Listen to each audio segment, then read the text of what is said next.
Police. Oh, shit. We have a Hotel 600 in progress for Hermosa Beach. Subject is 25 and appears to have shit his pants. Get back here.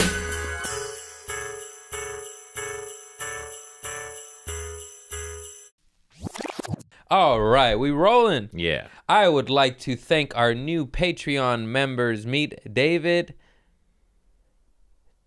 Tecuatl. Tecuatl. Tecuatl. I think I might have pronounced that one right. Or he might have been hammered and just hit some stuff on. I don't know. I'm sorry. Did I just lose a Patreon member? Oops. And thank you, Stephanie Brazil. Nice. Producer tier. God bless you. And those are our new Patreon members. I appreciate y'all. Y'all fund the show. And thank you. Thank you. Thank you. Now, today's guest, Chevy Chase over here. Today's guest, dude, we already recorded it. I do the intros afterwards, so there's some inside Hollywood information. And I ain't gonna lie, I was just a little nervous. He's my friend. I've known him for years, but it's just when you look up to the comic, it makes me go like. And I have on today Fahim Anwar, and he's one of the best comics in the business. Period. The guy's just a right machine, and has. Is this mic just sinking lower? Yeah, and you lower? gotta tighten that thing. Maybe we'll just use that. I'm trying to give a heart-filled message, and the mic is just going old limp microphone over here. Anyways, and then I just he's one of the best, and I'm excited to have him on the pod. I already did. Oh, should we just redo this No, whole this is thing? good. This is great. And he's done so much. He's had a sketch special on Comedy Central. He has a special of stand-up on Comedy Central, and he's just truly one of the most talented comics out there. So I'm excited to have him. Boo is chewing on cords over there. My kitten. You could get her in the shot. You get her. She's not chewing anymore. She's just licking. Very anticlimactic, Boo. Anyways, it's the longest, weirdest intro ever. Let's get to it. Thank you for liking and subscribing and sharing my shit. And if you haven't done so, you should, because it helps me out a great deal. Click subscribe and share and tweet and your pants. I love you all. Thank you. Bye-bye. Fahim Anwar. I respect the R and L. Some people don't care, but I respect it. You know what I mean? You're the first one. Come on, no one else cares? No. Maybe it's an OCD then. Some people don't even want to wear these headphones. No, I'm all about the phones. These are the Do rappers go in the studio with no headphones? Yeah, exactly. Tupac wore headphones. Yeah, they said turn me up in the headphones. He was a man. He was no coward. Yes. He got shot 5 times before he got shot 5 more times. Jesus Christ, what a guy. That was just like preseason. You know, I think I've talked about this before. You're like, 1, 2, check. I said, I try to make it into a bit, but it's a bit morbid. And Please, I love that. I know he's the joke engineer. This guy over here, he fixes everything. This is a true story, and I didn't even remember it until maybe 6-7 months ago when my cousin Lisa told me I said this. So my grandma was passing, and she was on hospice, so she had all the drugs, and I was a drug addict, and I would take them. So I knew she was passing, so I was swinging a little heavy because I knew my mom was going to dump him down the toilet. Right. So I was so high, and me, my mom, my aunt, and my cousin were holding my grandma as she's passing, and my cousin told me that I said, say hi to Grandpa and Tupac.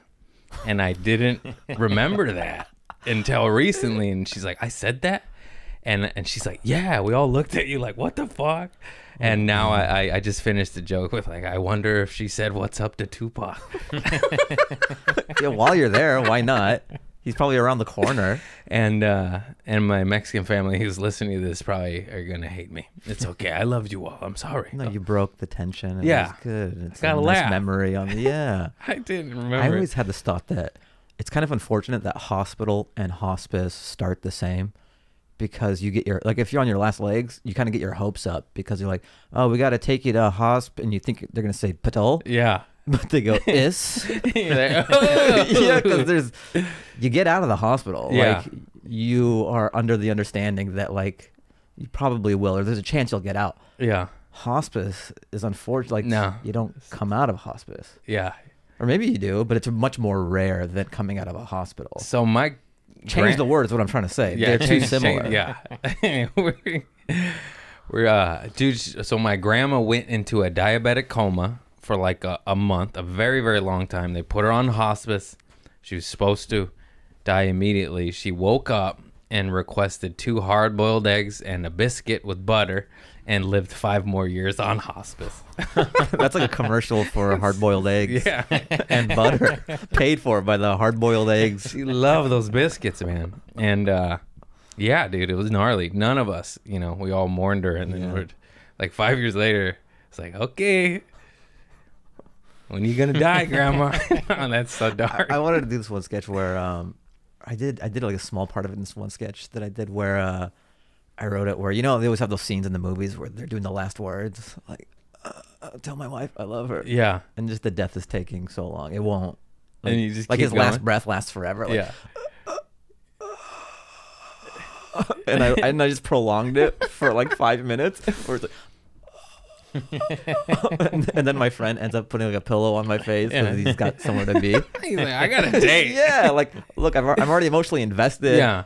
I've already mentally clocked you as dead, and you're still doing the last breath. I have like, reservations at Catch, okay, asshole? Yeah. It's a hard restaurant to get into. let's wrap up. Wrap up your life. Get it going. Well, this is off to a morbid start. Yeah. It's okay. No, we want people to live. Yeah. We're putting that I out love my there. grandma. She took care of me. She took me in. But you brought that up. It's going to get slightly more darker before we change this subject. Yeah. So nobody talks about this. So we were there as she was passing, and you think the person passed, your loved ones passed. We thought my grandma had passed, and then like 30 seconds upwards to a minute, there'll be another breath, and we're all holding her, crying, and then that happens. We couldn't help but giggle a little bit because she literally scared the shit out of us. And that's just kind of how that side of the family copes with horrible stuff. We laugh. Yeah. There's also that human tendency, though, when people will laugh when they don't mean to laugh, when things are so tense. Yeah. It's like a human, people react so differently. I've laughed during breakups, and then they're like, are you a monster? Like, no, I'm going to cry for a month after this. I just don't know how to handle this. Or your wires are so crossed that you go. They're like, why are you laughing? Just leave, I'll cry. It's a bad... Yeah. I'll tape you when I'm crying. Just I'll like, record it. See, I told you. It's happening now. This is ugly cry, too. I'm just on my own schedule. I cry in the car. That's when I open up. Oh, I've done that. Yeah, I'm a private crier. Yeah. Like, I think it's a Middle Eastern thing. Just suppress all the feelings. And that's why, like, I think someone said, hey, let's go see that Mr. Rogers movie, Yeah. when that was in theaters. Yeah. And I had heard how sad it is and stuff. I'm not going to cry with anyone I know. No one could see me cry. Crying's like jerking off to me. Like, I'd rather someone see me jerk off than cry.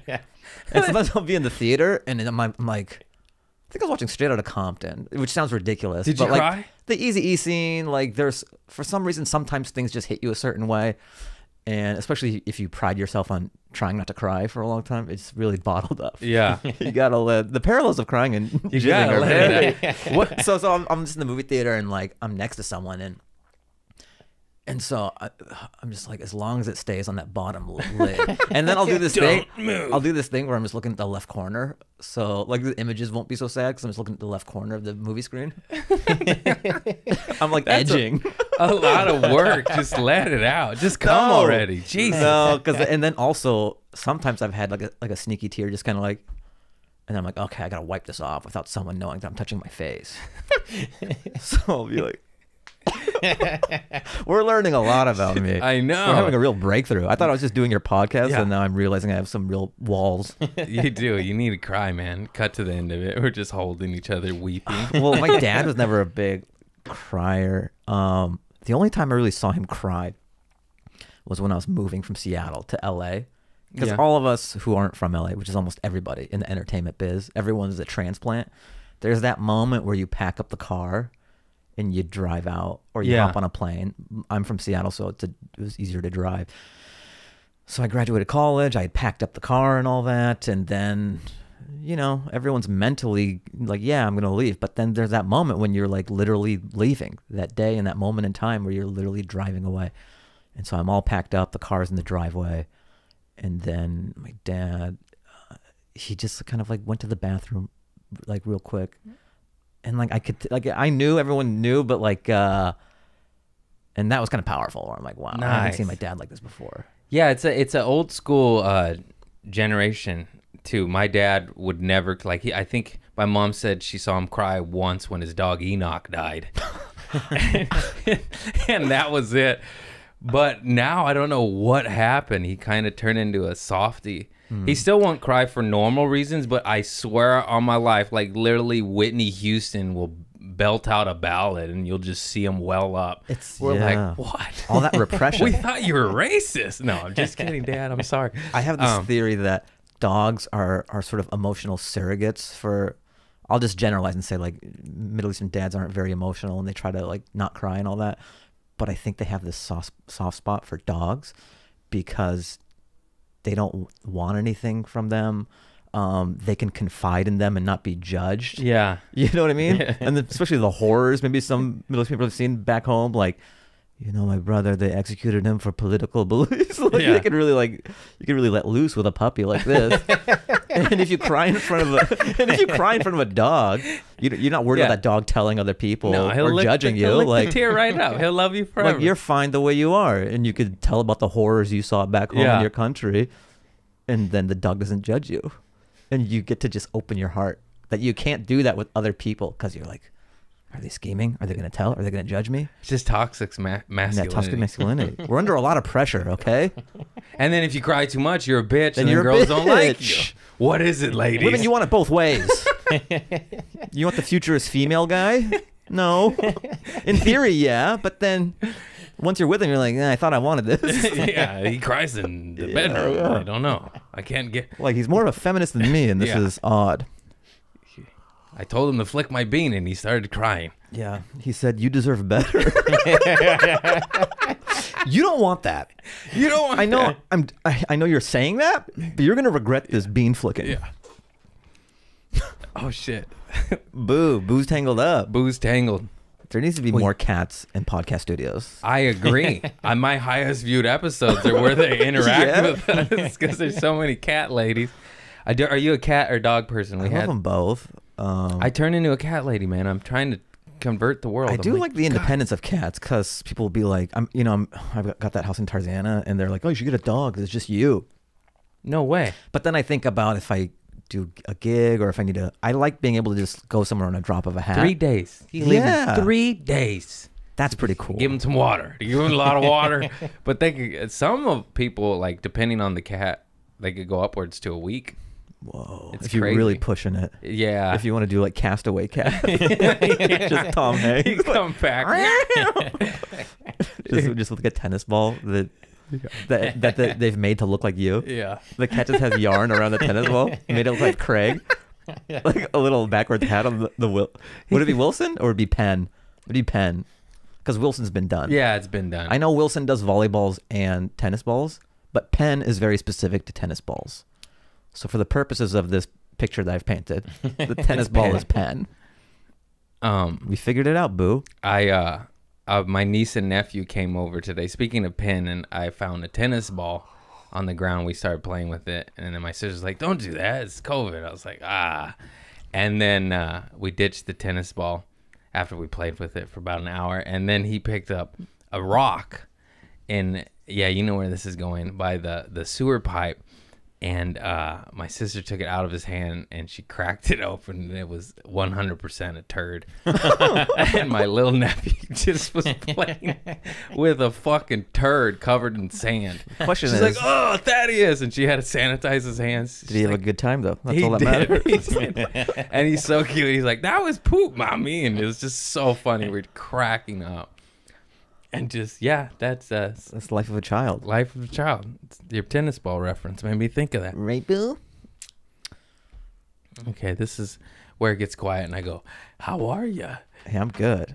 Thanks for Is this the part of the podcast where the cat sharpens its claws? Yeah, on the brand new furniture that I didn't buy insurance for. Oh, damn. What's wrong with me?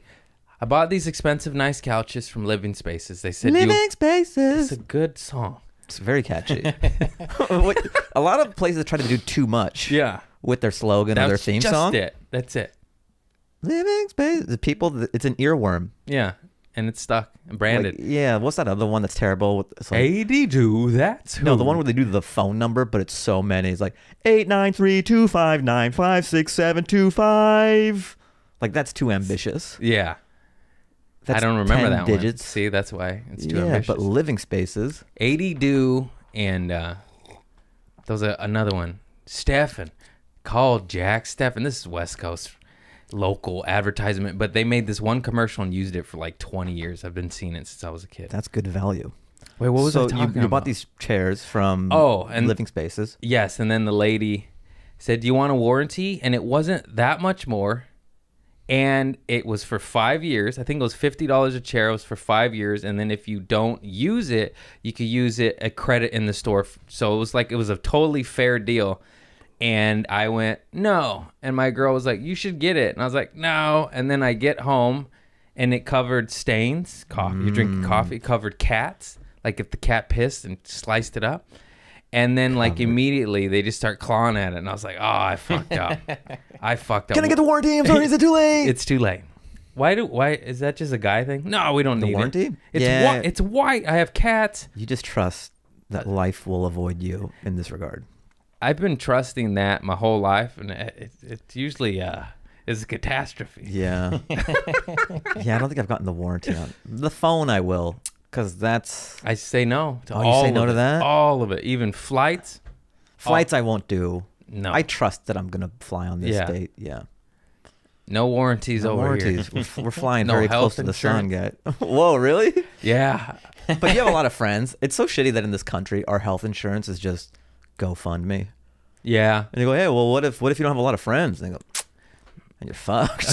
Kickstarter. Yeah, join a salsa class Yeah. if you're sick. Try to meet some people who want to pitch in Yeah. outside. That's the only solution we have in Join America. a volleyball league. Get to the beach. Yeah. I broke my leg. That's why I've had can't- this thought that in America for health insurance, you just better have friends if you get sick who will donate And we like have some rich retweet friends too. and have a lot of followers. Yeah, have rich friends and people who retweet. That's your safety net in this country. And if you're homeless, I've had this thought that coffee is kind of like our only solution to homelessness, because you can go to Denny's and just keep on having coffees and you have a roof under you and you just drink coffee till your heart explodes. Yeah. Like that's the best solution we have for homelessness in this country. Is like coffee's cheap and you'll have something over your head for a while. Right? It's true. I'm not saying it's ideal, but these are some very shantytown solutions to some big problems. I love that little bit you did. I think you hard posted it. I don't remember, but you drove by a Denny's and you're like, Oh, yeah. Like, look. Oh, it was a homeless shelter that you thought was a Denny's or vice well, versa. I mean, that's how the joke presented itself, because so I'm in the valley, I'm in Tarzana, right? Yeah. And COVID, this outdoor dining thing started happening around here. And some places have lovely patios and are kind of built for it. And then you see some establishments that are just kind of on the fly figuring it out. Yeah. They're building these It's tents. Easy up They're with building zip-tied Yeah, they're building an jeans on the side. They're building an inside outside. It's Yeah. like the same shit, but just different labels. It's semantics. So I'm driving on Ventura Boulevard, and then I see this like haphazardly put together sloppy like circus tent type thing, and there's caution tape. It just looks gross. It looks like a shanty town in downtown LA, like Skid Row or something. And then I see it's just outdoor dining for IHOP. So it was the restaurant. And it's on the sidewalk. Yeah. It's on the, so this Yeah. whole section of the sidewalk is blocked off. It literally looks like the stuff people complain about in this like state about the homelessness problem. Oh, But it's okay crazy. because it's IHOP on the sidewalk. It's okay. They have pancakes. Yeah. So then I made a joke. I was like, guys, I can't believe how bad the homelessness problem is getting here. Oh, wait, that's just outdoor dining for IHOP. My bad. Oh, in that case, let's get some pancakes, honey. And also, who needs pancakes like, who wants to eat at IHOP that bad? Where you go, babe, let's eat on the sidewalk. If you're eating at Denny's on asphalt, like, you just cook at home, you know? Or you must have really loved Denny's if you're like, Corona's not gonna win. Moon's over my hammy. Here I have come. it one way. I'm gonna have it with exhaust. I remember I used to order Moons over my hammy as a kid just because I wanted to say that, and I didn't. It wasn't even like it. Like it was. I had other choices, but it was just like Moons over my hammy. You know, it's just for the bit. I like Denny's, man. I used to live in K-Town, right? Denny's is not good, sir. I don't know. Okay, maybe I'll tell you why I liked it. So, you know, when you first moved to LA, you're on the come up, you're trying to save money. It was very affordable. I'll give you that. It's cheap as hell. I think I was doing this breakfast. It came out to like $4, $4 or $5, and it had scrambled eggs. It had a lot of stuff. So I was stoked with the price.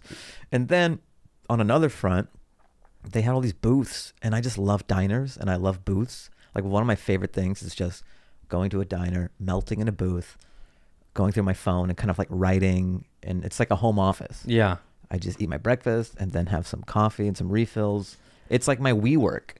I think that's what I miss most is, I mean, of course, stand-up, but just hanging with comics at the diner and just getting made fun of by more famous people. It was the best. Yeah. It was so fun, and we would just laugh. Yeah, and it was great because we would do our sets around town. Yeah. And then our schedules are slanted so late that we have one more meal in us by the end of the night. You know, we've all done our sets, and now it's time. It's like our lunchtime. You know how regular people starving at midnight, like starving, like not just I want a snack, like I want a chicken club. We're not doing it to French do it. Fries. This is our lunchtime, but we happen to be vampires. Yeah. So this is colleagues and everybody at lunch, but it's dinner and late at night, and you really get to decompress the night. Yeah. You have a bird's eye view. You get to say what happened at each club, and I miss it. I miss it so much. There's a lot of great people I don't get to see anymore because we don't have that diner late night hang or see them at the comedy clubs. Yeah, I brought it up on a previous podcast, but how long me, you, and Josh Adam Myers hung out at the first show back in Magic Asphalt with Tammy Joe.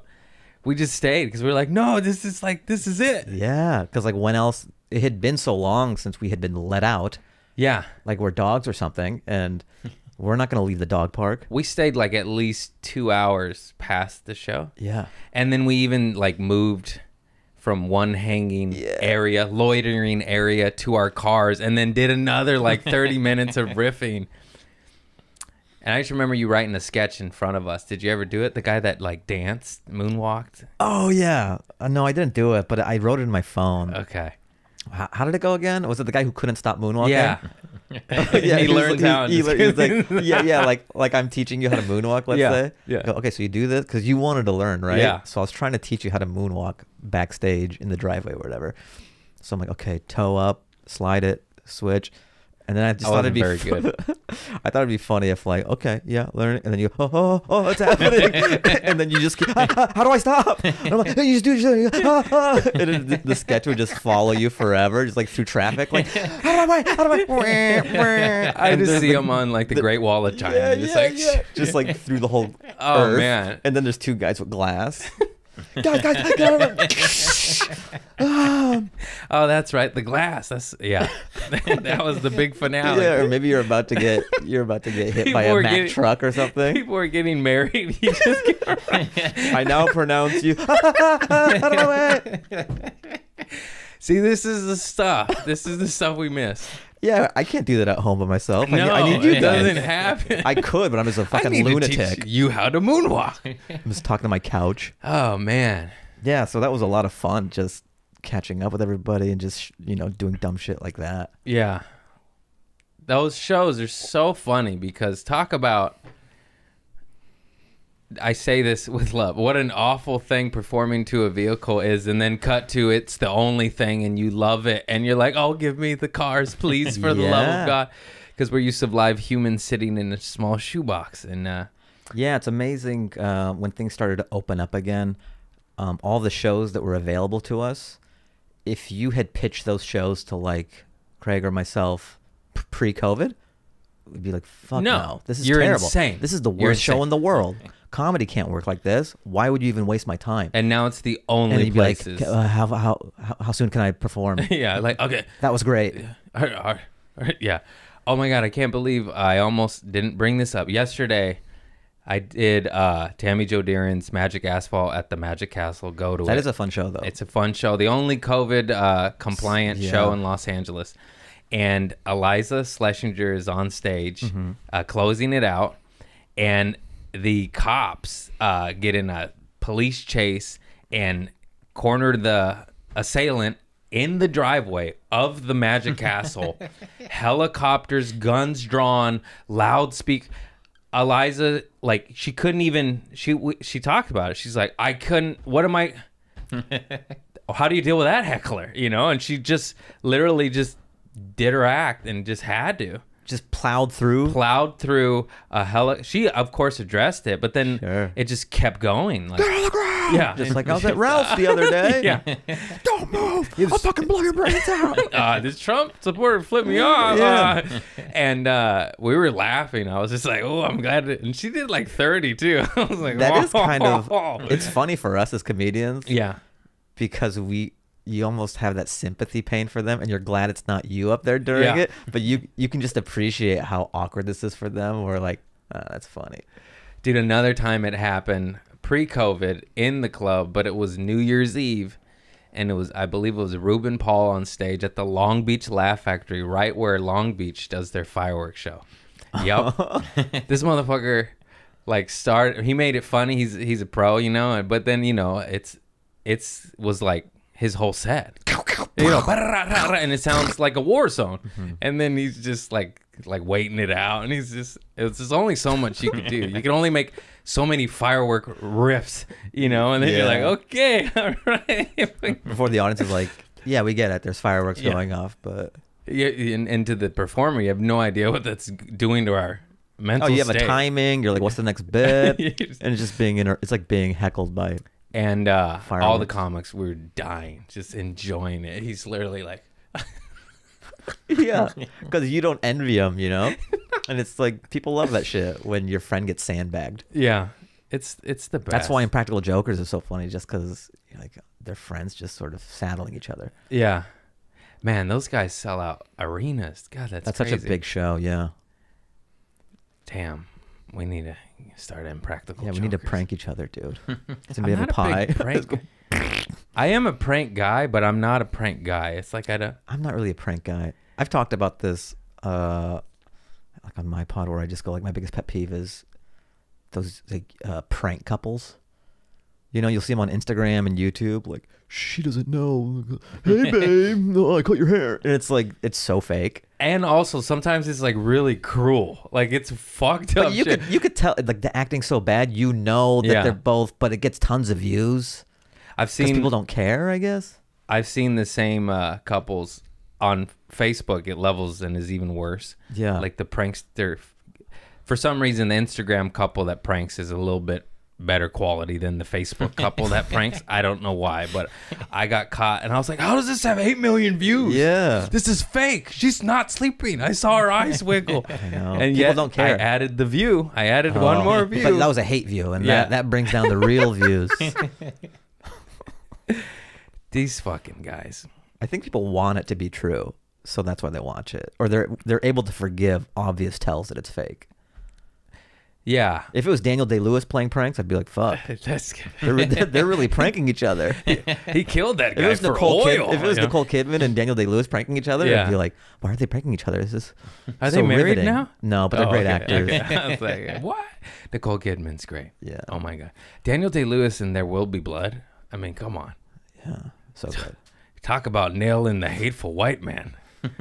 That's the guy. That's the guy. I was saying he's such a good actor. No one ever tells him to live tweet anything. You know, when he books an acting thing, no one's like, "Can you promote more Daniel Day-Lewis?" Because he's just such a high caliber actor. Yeah. They're like, we got him. That's such a win. Yeah. But every other actor, they're like, okay, we want you to do this YouTube show. We want you to get on here. We want you to do a TikTok with Can this. you do hot ones? Can you do hot one? How funny Hey, is he? Pacino, can you do hot ones? Oh, that's fucking, that's hot. Hoo-ah! That's a fucking hot wing. Oh. Yo, Pesci, can you come out of retirement and do Logan Paul's podcast? Yeah, can you get pranked? Oh, man. Yeah, that's where we're headed. It's sad. I don't know. There's a market for everything. So I'm not knocking it. If people like it, people like doing it, all for it. But we have a different lane. We make fun of it, and yet We I'll make be like, fun I'll of do it. it. I'll do it tomorrow. Yeah. I need to sell some shirts. How many views? Yeah, okay. Okay. I'm just a hoard of the views, baby. Yeah. I'm a slave to the algorithm. Oh, fuck these algorithms. I know. You know what I'm talking about. Yeah. It sucks because you think you've cracked it, and then they change it, and you go, oh, okay. Well, what was working does not anymore. I got to figure out the new one. Yeah. And all you want to do is create art. Yeah. And then all my fans wanted me to post stand-up. I'm like, I only have so much of it. It's hard to write. All my new stuff's too long and weird. Yeah, it's that balance of giving some to the fans. I'll try to find that with myself too. It's like This guy's the most writing machine I've ever met in my life. This guy's got, how many hours do you have? I don't know. I do write a lot. I mean, I have the 1 hour special that's already out that Comedy Central picked up, so I don't do that anymore. That's just on YouTube, and that sits there. So if anyone's like, hey, where's your special, or I want to see one, or are you on Netflix, I go, just here's a link to the YouTube. It's free. And then I just write a lot. I have a big turnover, and sometimes I'll have bits where I'm like, this is funny, but it's kind of like a B-side, or it's very fleeting. Yeah. I go, this has no home in my larger hour, so I can just put this on Instagram. I've referenced you many times. I was like, I wish I was a write machine like Fahim. God damn it. That's nice. I tell stories, and But that's also, I'm envious of that too. It's very cool. Like, I think comics, we sort of admire styles that are outside of what we do because it's foreign to us, or our brain doesn't work that way. yeah. Like, I don't think I'm a great storyteller. I'm more of like observational and absurd and like paint scenes and like sketch, and I'm like, yeah, it's more jokes. Like, I can't, like when Ari Shaffir had his storytelling show, he asked me to do it, and which is nice and it's like a cool opportunity, but I just didn't have a story that I thought that I could deliver and be happy with. I didn't want to force it. Yeah. So, and I'm sure crazy things have happened to me, but the way you can arrange it or something, and like, I just don't have that. Yeah, I didn't know him until JFL, and then I did his storytelling show, but live only at Montreal. Mm. And then he got let go, or in a weird way, that right? was okay. From my understanding, this is just from what I know. I don't know if it's there's two sides to everything, but so he had that This Is Not Happening with Comedy Central, right? Yeah. So he was the host of it and the creator, and that was his show that he developed. And then he had a Netflix special. So he had a stand-up special on Netflix. 2 It hours. was like a two-parter or whatever. Yeah. That was on Netflix. And then I think Comedy Central was upset that he went to Netflix to do the special. So it was a little petty though, because Netflix, like every comedian dreams of a Netflix special. Yeah, Are it's you where going to you pull get- this guy by his ankles? Like, and he gave you a great show to begin with. And then why are they- you penalizing the guy for doing the thing that anybody in their right mind would do? And then they literally just replaced them with Roy Wood Jr., right? Yeah, they just inserted a different. And I love Roy Wood Jr. as well. Oh, he's so good. He's so funny. He's so funny. His I haven't seen his second special, but his first one is one of my favorite specials in a while. I haven't That was on Comedy Central. seen it, but every comic has been talking He's so about good. it. I love Roy Wood Jr. Yeah. If anyone's watching, do a deep dive. Check out that special and he's his the stuff. man. He's on Daily Show. It's probably how most people know him. But check out his stand-up for sure. So yeah, they just replaced Ari with Roy Wood Jr. because Ari went to Netflix to do his specials. Yeah. And I just thought that was a petty move. Yeah, I know many of comics that have done stuff with Comedy Central, and they've made jokes. Like, I make more off my Byron Allen late night appearance than I Yeah. have through Comedy Central. It's so odd because, we've been in the comedy biz for a while, and to see things change, the way media changes, the way companies change. And if you're doing your job, you adapt. And they won't. And it's crazy because Netflix was taking everyone's lunch for a while. Yeah. And people recognized that, and they started embracing streaming. like figuring out a way to do streaming. And Comedy Central just no. They were just playing the violin on the Titanic. They're just, They were like, "Oh, you're doing that? That's cool. I got to bang out this tune." they would just straight. And I'm surprised. Like 5 years after I thought they would have done the thing, they didn't do it. Yeah, They never got into streaming. they barely like in this last 6 months to a year. Well, now they're a YouTube channel. Yeah. Like their solution to streaming is throw everything on YouTube And now. it's like you're late. You're late. You They're could've- so late that they're on YouTube now. Yeah. That was their best solution. It's crazy. They used to be the top. It's very odd to see the evolution of companies just shift. Like, And they just don't do what they used to do. Like before I remember I used to always TiVo Comedy Central. You see all sorts of half-hour presents. I used to watch Nick Swartzen's Who Farted. I yeah. mean, what a shocker. I've already said that, but it's my favorite. I was like, I could do that. That's it. Because he's just my vibe. I love that. I love Swartzen. He's one of my favorites. So funny. He's and then they just don't. They don't like. I know they like made lame attempts to like start, but it was like too late. You just spent 8 years on hiatus, and now you're trying to greenlight all these.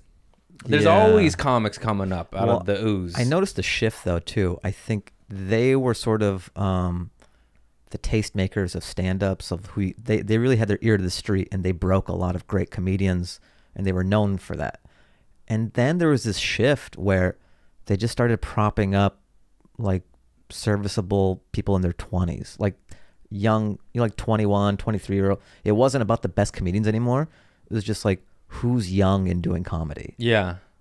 Not the most seasoned. Like there are some exceptions to the rule, but as a whole, it just seemed like there was less just looking at comedy objectively, regardless of like age and whatever box you check, just like who's funny. We both. And it became like who's 22 and 23 and funny. Yeah. I'm not going to name him, but we both know someone that was taken off a show just because of his age, you know? And that's so fucked up. Like, he's the funniest. What are you That's doing? the beauty of comedy. Or Who I cares? think, yeah, it's weird. Comedy's entered this, like it's become pop music, where in the 70s and 80s, it was just more about the voice. It didn't matter what the body, it was just more about your essence and whatever your brain was. And haven't you noticed when you're at the clubs, you'll have friendships with people and you don't even like realize how old they are or what background. I'm friends with people that I would have never met just because we shared this like being a stand-up. Yeah, I have geeked out on that and be like, I'm just friends with a 55-year-old and we go to the dine, and it doesn't matter. Like me and Joey Diaz would have never. Yeah. we don't hang out. We don't hang out outside of like if comedy doesn't exist, we don't have conversations. Yeah. But we love comedy, so we're friends. We have this rapport, you know. He was my favorite to watch at the store. Oh yeah, he's like a steamroller. He's like a buzzsaw of comedy. And I remember like running in the room, and behind me was Sebastian Maniscalco also running in the room to go watch Joey. Yeah. And I just remember being like a fangirl, like I'm watching Joey next to Sebastian, and we're both just laughing our ass off. It's just so cool. It's a very endearing thing. Yeah. At the comedy store as well, where you get to see really established comedians be children again. Like that moment to see Sebastian be 12 and watch Joey, because you get so jaded watching so much comedy, but there's so many great comedians at the comedy store. There are often times that we get to just sit in the back and, you know, we'll do a set, and then I get to sit back and just watch some great comedians. Yeah, those Tuesday nights were insane. Yeah, those lineups like Rogan, Sebastian, Burr, Chappelle drops in, Chris Rock. Yeah.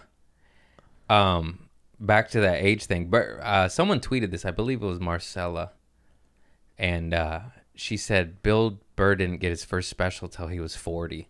Like, it's okay, guys. And I love that because it's true. And then... well, it's not lost on me that we're kind of in a great profession and art form where you just get better with age. It's not like football or any sport where your value drops, you know, because it's all about perspective. Because your cartilage ran out. It's exactly. He lost his knees. He can't do it no more. So it's all about like wisdom and perspective, and that only gets sharper with age. Yeah. And just you become more seasoned as a performer. Like a year in, you're probably nervous on stage, right? Oh, I actually they laughed quite a bit, but it was I was Sure, like you're they so were laughing lovable. at You're me. so They lovable that yeah. like even the nervous energy probably played in your favor. I got lucky, but yeah, I was But you're definitely way more comfortable now than year one. I relapsed several times in the beginning of stand up because I was like, oh, I'm about to go on, and I just like take shots real quick. Because I threw up once in an alley. I mean, my heart was in my throat. I remember praying to get hit by a bus because I couldn't cancel. I couldn't say I can't do the show because I would be like, you're a pussy, you're a bitch. Yeah. But I was like, if I get injured, you know, I have a real reason. Never happened. And yeah, I remember praying for horrible things that happened to Dear me. Lord, please send a bus my way. Please. And I'm not. And then they announce your name, and you go, "Why have you forsaken me? I have to do this set. There is no God." I remember those were genuine thoughts. Being a nervous wreck for like a week, not like an hour, Yeah. not a day, for a week. Yeah. Where even my friends are like, you're kind of on edge and a bit of an asshole. I'm like, I have a show in 2 weeks. You don't understand. Get the fuck out. I'm hitting the stage in 2 weeks. Oh, it was so gnarly. And I tell people when they say, when did it go away? I'm like, doing it as much as possible for about 2 years, and then it subsides a little bit. There'll always be an element of butterflies or jitters. Yeah. That's just like human nature. But it dwindles down to a very manageable amount just the more you do it. I think people are so averse to that feeling that they just do it so sporadically, but you need to just jump into the cold water. And it's like going to the gym. The more reps you have, or it's like kicking I'm trying to pick the right analogy, like kicking a bamboo with your shins and just deadening the nerves. Okay, Van Damme. Yeah, I try to get one Van Damme reference in every podcast I do. You do? No, it's really funny. That's like my Christopher Walken dancing. Just if you just do a supercut of me making Van Damme references in every podcast. I think I told you this too. Speaking of Van Damme, Lance Canstopoulos. Oh yeah. I didn't know. Oh yeah, you're in the beginning. You're one of the rare instances where you met me backwards. Yeah, I met him as Lance Canstopoulos, who's a character he does with the mullet, and it's just like a Van Damme like character. Kind of. He looks like Van Damme from Hard Target. Yeah. So like a mullet clipped in, but it looks real. Yeah, like it looks and so this mullet real. predates Theo Von's. I was the first mullet at the store. Well, if we're not counting the 80s, because Howie Mandel had that and shit. Yeah. Let's take the 80s out of it. I was the first post 80s mullet at the Comedy Store. Okay, then Theo, then Bobby. Oh yeah, but I was the first. Okay, or Lance was the first. So, and then he would have like a wife beater tucked into some acid wash jeans, just like really tight jeans.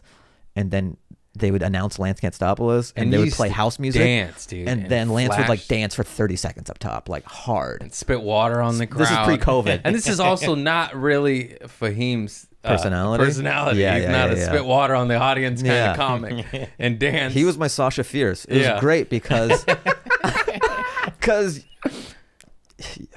I and everybody has this id part of your brain. I think my background, my parents being Afghan, and I think I'm a creative guy, but there's a certain way you have to act. There's a certain way you have to be. I have many gates and many filters before I say anything.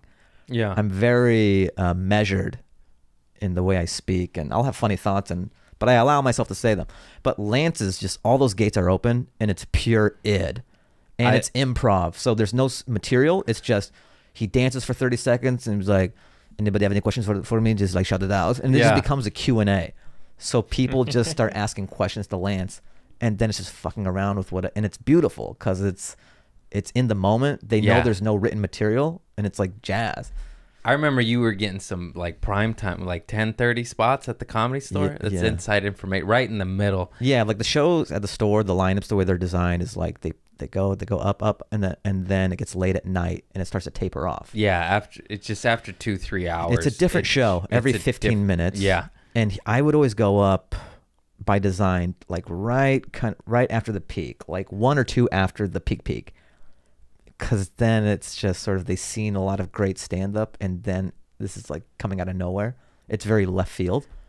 To watch so many dope stand-ups, and then Lance comes up with a mullet and dancing for 30 seconds. And I remember you would murder, and we'd all run in. I remember watching you with Theo once, and that shit was fire, dude. And then I met him that way, and I didn't know that was, I was brand new. And then I'm not too proud. I'm not proud of You're that. not the only one though. There have been some. That's Fahim. There have been some people who saw Lance first and then saw me do stand up after, and didn't piece it together for a while. Some people have gone like 3 months not knowing they're the same person. Yeah, I think it took me like a month or two, and I think I saw you at the Lyric like dress. I was Oh, like, yeah. I was like, oh shit, I'm dumb. That's him, man. But that's a testament to just a good staying in the character. And Yeah. yeah. It was fun. It was cool. I always liked it because, like you said, I'm a joke machine. I have all these thoughts and trying to juggle all these jokes in my head and what I want to do with every set. It's mentally taxing a little bit. Just, all right, what's the order? What do I want to work on? And then Lance it's a mental vacation. I just got to show up. There's no material. I just got to put the shit on and have fun. Yeah, I just got to dance and then answer some questions. It's very freeing. I'm more a Lance kind of guy. You got the hair for it, man. Maybe Lance has a cousin. I remember your character Stu. You remember Stu? Oh yeah, That- Stu Swanson. Yeah. He was a cruise ship comedian whose jokes are too dark for the cruise. So I would come out. Sometimes I would just do it at the end of my set as me. I'd be like, I'm gonna do this character. But then one time I actually dressed up. So Yeah, I, had, I like, was these there for big that one at the glasses. Lyric. I had a blazer. I was like, thank you. How's everybody doing tonight? I go, I'm sure you're familiar with this. Jesus take the wheel. Christianity. Muhammad take the wheel. Uber. You know, it's just a bunch of those. But that's pretty kid gloves. I would have some dark ones. Yeah. Yeah. That was the Lyric was so fun. Too bad it got shut down. Why did it get shut down? The neighbors and It's always them the neighbors. damn neighbors complaining, as well as being well financed and you know, lawyers, lots of lawyers. They 'Cause lawyered beat up? it. They lawyered up. They Hunter actually beat it, and then they came back with like a left hook with some fancy lawyer shit, and then he's like, "Well, that's that," and it shut down. He didn't want to hemorrhage money for a legal battle that doesn't matter. Exactly, for our little dark room. Yeah, Oh, that it was was fun. the That was a great best. cross section because there's the club scene and then there's the alt scene. I think the Lyric was this great happy medium. It really was. It was like this new scene that I had never seen exist before. Because Yeah. sometimes alt can be so alt that they don't want like a smidgen of punching down or punching sideways. Like, you got to punch up always. Yeah. There can be no victim. I'll do alt shows, but sometimes a joke's a joke, you know, and like you don't have to cape Yeah, I never every really second of your life. did the alt. I did like maybe 2 or 3. I don't know. Yeah, I've had my fun with all of them, but I just thought the Lyric was this beautiful cross section of, like they were so savvier than like say like a club, and they weren't too stuck up like a straight up alt. Like, I'm generalizing here. No, there are some great alt It- shows, but some could be so alt where it's like It was what you can do joke wise is this. Maybe that's why they didn't invite me. Because you went there, dude. I went You there. went there. Who else is talking Don't, about? stop! Don't attack the camera! Don't jump out at the people on YouTube. You have to put a seatbelt on just because you're getting so worked up.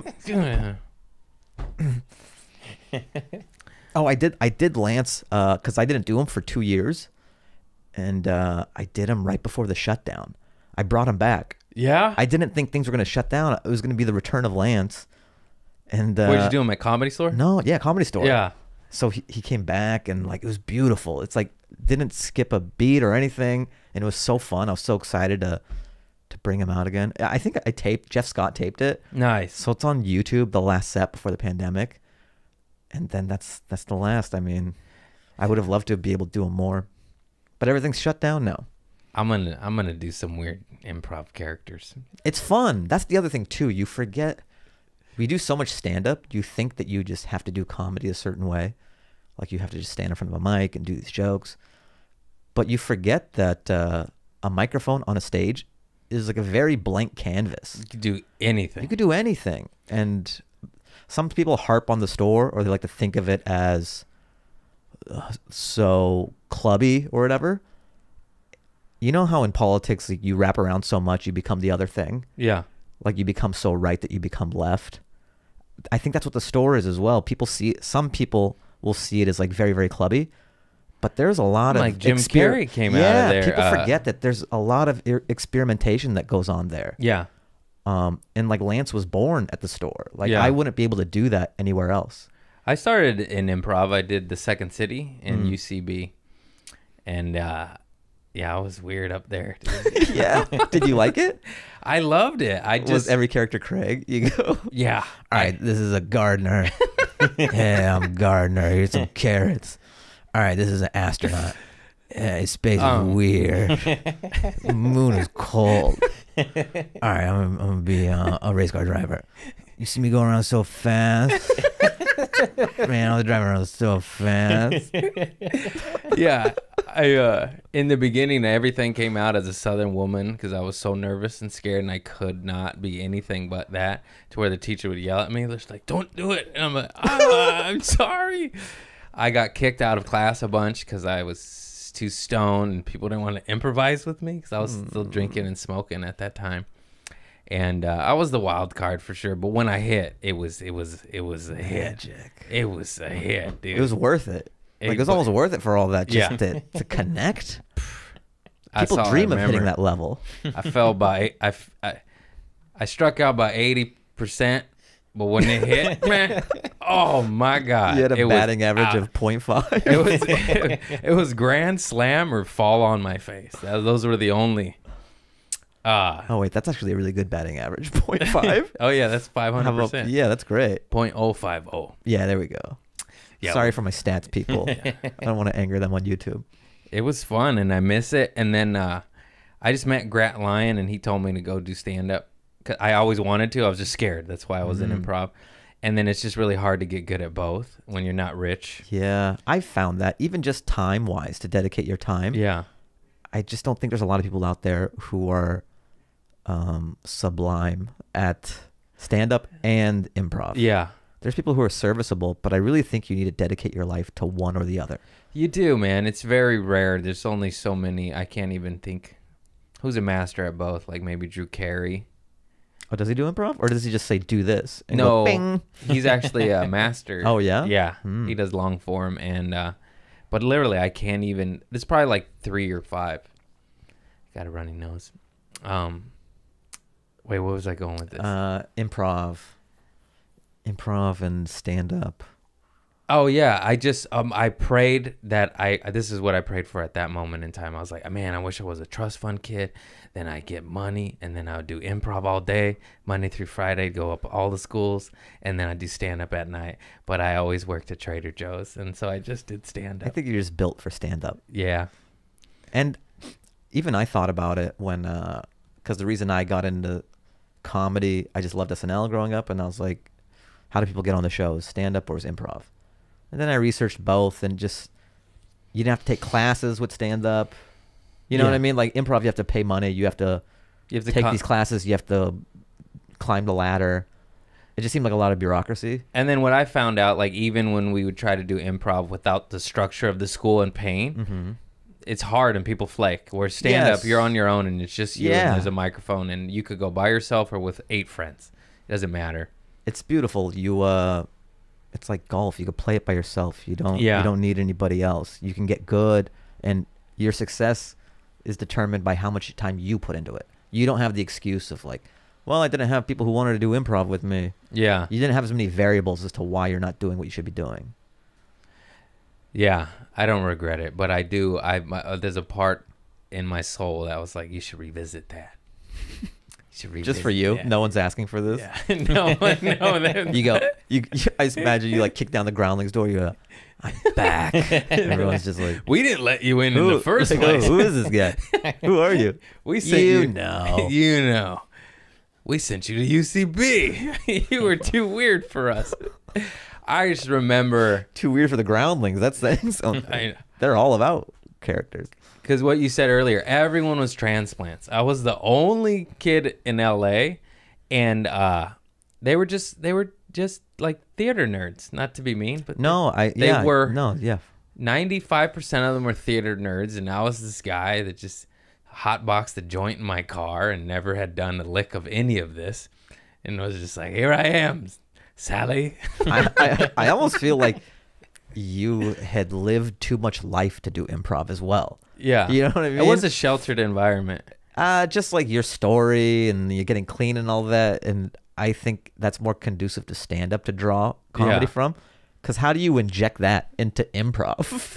You know? The suggestion is bread. I'm like, funny thing about bread is I used to smoke heroin at my grandma's house. Yeah. Like, don't get me wrong, it's great, but has nothing to do with bread. It's not pertinent to the scene. So that's why I think stand up is better. Well, thank you. Yeah. I chose wisely. I'm sure the people here are happy that you chose it. Hey, you're welcome. I gotta thank the people on my podcast more. Is be like, hey, you're welcome. Like, keep doing you. Yeah. I'm running on empty, Fahim. I need your help. Where are we going next? Where do we go? Where's the last time you did stand up? Was it that Jam in the Van we did? Oh my God. That was so fun.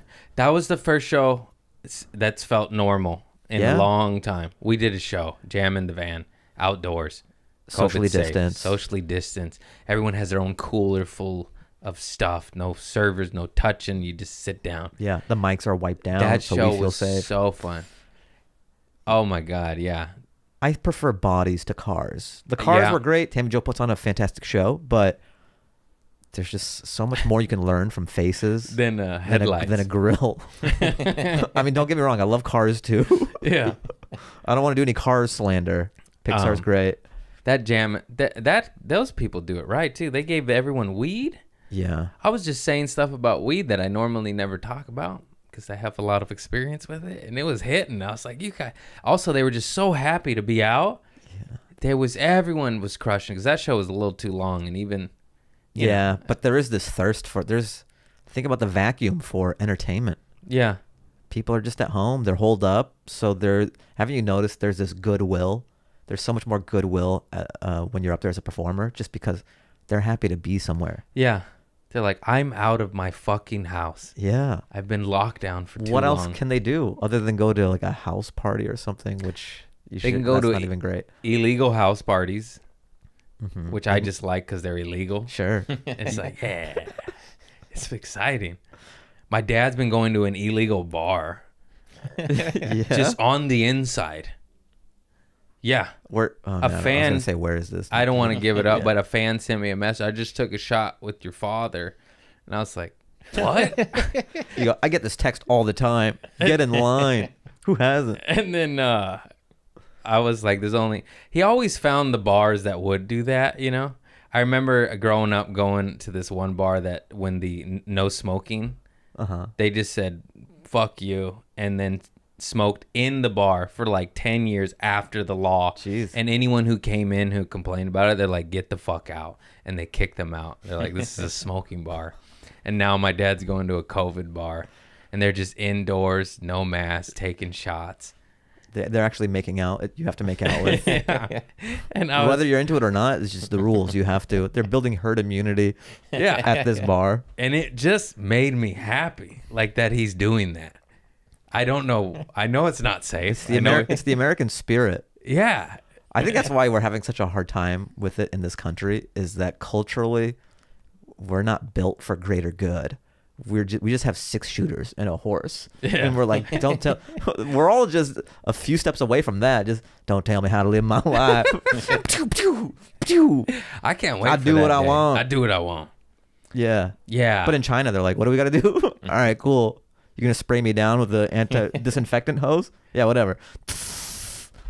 I have to stay in my place for 3 months? Okay. I watched a little thing on how they nip COVID in the butt because they had... Hold on. Did you say butt or bud? I don't know. I'm very curious. I probably meant to say butt, but probably said bud. Because I love finding out people have been saying things a certain way their whole lives. And I want to know... It really feels good when, like, the longer they've been doing it. Like, if they've been saying a weird thing since all the way up to like 35 or something, that's the best. I can guarantee I'm a little bit of all of it. All of it. I say it wrong on accident. I say it wrong on purpose to be funny, but most of the time it's accident. And I probably have been saying it wrong my entire life. And But it's bud, right? Nip it in the bud. Yeah. Yeah. Wait, it's But I like butt. bud, like a flower, like a bud.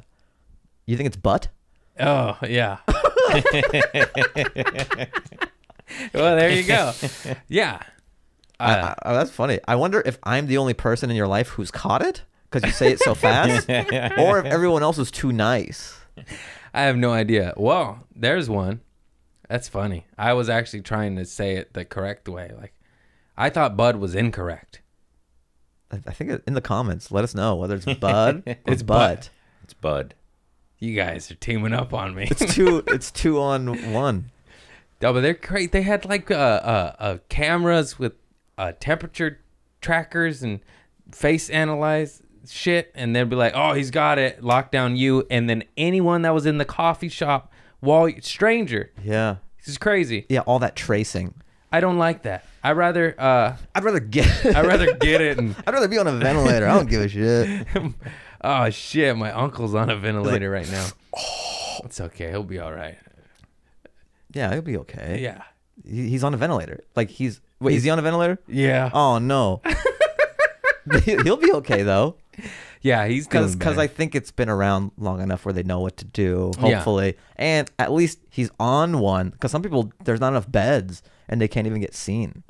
Ugh. You know? Well, Because I'm reading all these articles about good thing he's hospitals a being- Christian, There's that a too. Catholic, because he goes to a Catholic hospital. Yeah, like I'm Muslim, and if I get sick, I'm fucked. Because like my God doesn't listen to my prayers. Yeah. Like, you know?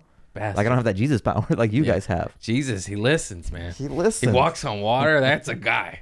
Yeah. That's a guy. I used to have this bit that like Jesus had a lot of water-based miracles. Yeah.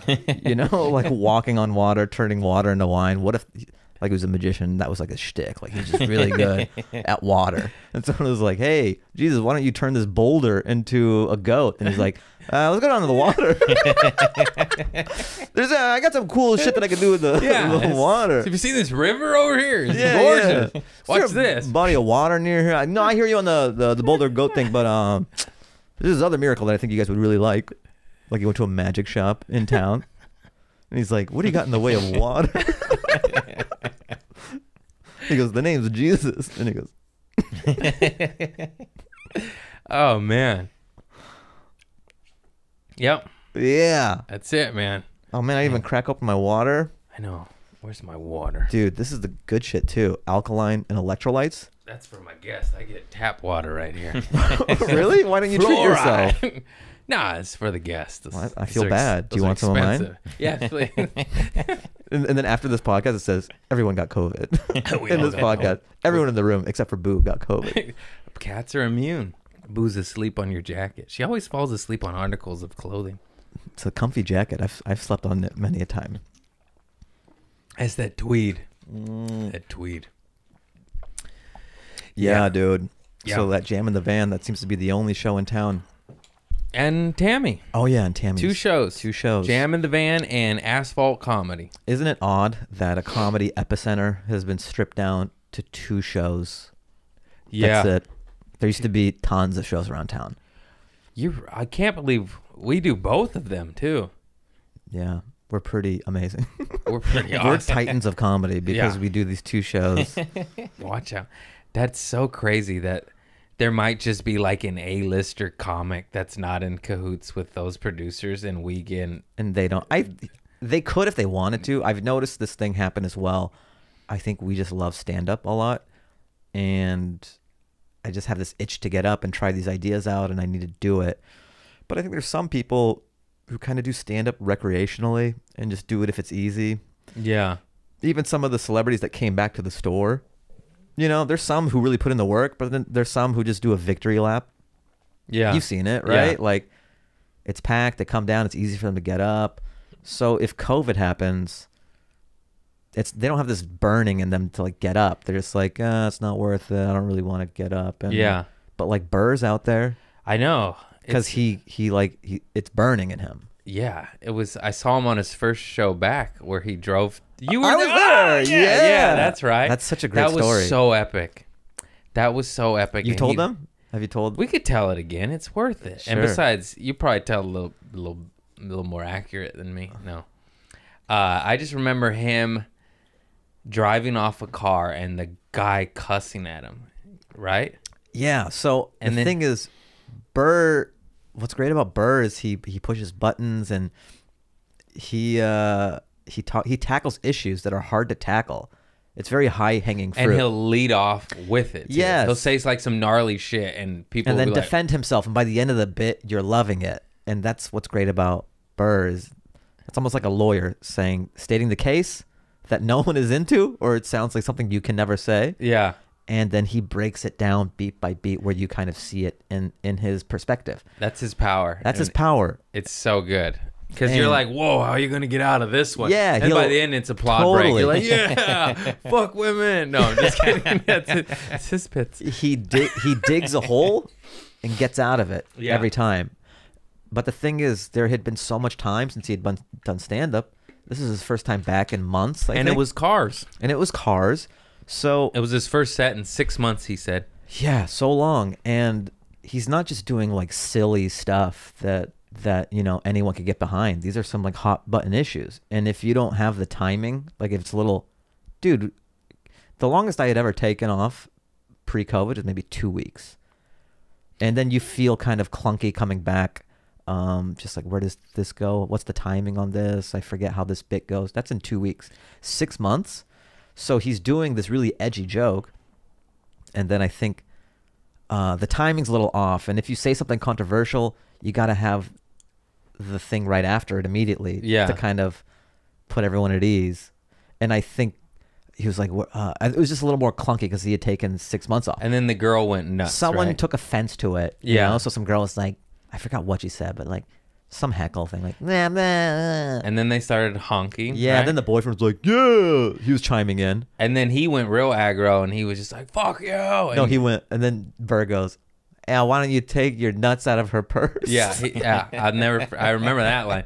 Hey, he said, "Hey, buddy, get your nutsack out your girlfriend's purse." And that's when we were. And then they're like, ugh. All the comics watching. I think it was me, you, and Josh. I just remember going like, "Oh Yeah, shit!" yeah. Like, yeah. Because it was a first. Like, first of all, we love when we see someone destroy a heckler at a club. Yeah. Seeing this happen via automobile was a first for And us. to one of the best comics In the period. world. Yeah. It's like watching a 4-minute mile or something Yeah. for the first time. So they're going at it. This heckler, then this other car joined in because I bet 4 cars came together. Yeah. And then they're like, "Meh, meh," they're like honking through. And then they back up. They start leaving. Yeah. So the cars drove off. You remember what he said? I remember this one. He's like, I'll go. He said something like, "Go ahead," and then he's like, "I've walked people before. I've never driven people." And then we fucking lost it again. Then he starts ripping them, and then he continues, and he did the job, but he got off a little frazzled. Yeah, because obviously, look, that's not a pleasurable experience. I've been heckled before, and I'll destroy them. But like when you come off, you're just kind of like you're in battle. So Yeah, it was one of those, just Oh, sort we- of decompressing what it was. I mean, we all were like, that was the coolest shit we've ever seen. Yeah. And he was just like, what the fuck was that? I think. And then, but then remember the next night, he was just Lasered in and like just destroyed. Yeah. And it was the same material. Yeah. And he even said, like, he goes, yeah, I just taken that time off. I needed to be tight. Yeah. If you're going to cover these topics, it needs to be tight. And so he just needed to get the rust off on that. Someone took it the wrong way, even though I didn't think it was that offensive. And then the second night, he just crushed Yeah. with the same material. That was so cool to watch because the first night he came in joking around, talking, hey, what's up, fella? The second night he was just like, It wasn't "Out of talking to my way, anybody. boys. It's like, Just I'm a man on fucking a mission. Because he wanted to work those bits out. He was working them out for the Chappelle, the summer camp. Oh, Because he's like, these fools have been performing for a month, and it's Chappelle and Donnell and etc. You know, he's Yeah. like, I can't go in rusty. He's like, I need. So that's why he started running it. Oh, okay. And then after that was SNL. SNL. I loved when I saw that he was hosting SNL. That just made me feel good. So cool. Just because So part of cool. the reason I love Burr, I think we share this love for Burr. He's probably like one of my favorites, but the manner in which he's gotten to where he is. he wasn't a guy who got off. He even talks about it. Like in Hollywood, there's the guy who comes off the bus and has like, you know, the wheat in their teeth, and they're like, "You're the guy. You're in all the movies or whatever." And then there's the people who just chip away, and just get great over time and undeniable. And he's just one of those guys. Yeah. Yeah. He, you may have seen it when he rips Jamie Masada and makes fun of him. It's like, I got sunburn on your fucking open mic. I crushed, and you didn't pass me, so I went to New York. And he just moved to New York because of Masada? He said that in an interview with Masada. I don't know if he was just giving him a hard time, but he's like, I don't know what else you fucking wanted from me. And it was just so funny. He's like, yeah, I went to New York because of you. So Jamie Masada kind of made Bill Burr then. Yeah, he did. By saying no. Yeah, it's sort of like the Billy Elliot thing where you tell someone they can't dance, they're going to be the best dancer in the world. Burr, there's another podcast that I love that he was on, Barry Katz's podcast, and he's just shitting on him the whole time, and it's hilarious. Oh, I gotta listen. Listen to the Barry Katz's episode my of it's Barry Katz's episode. I was so or nervous. It's his podcast. He was going to shit on me. Oh, really? And How was the he with you? I gotta nicest, watch dude. it. He cared.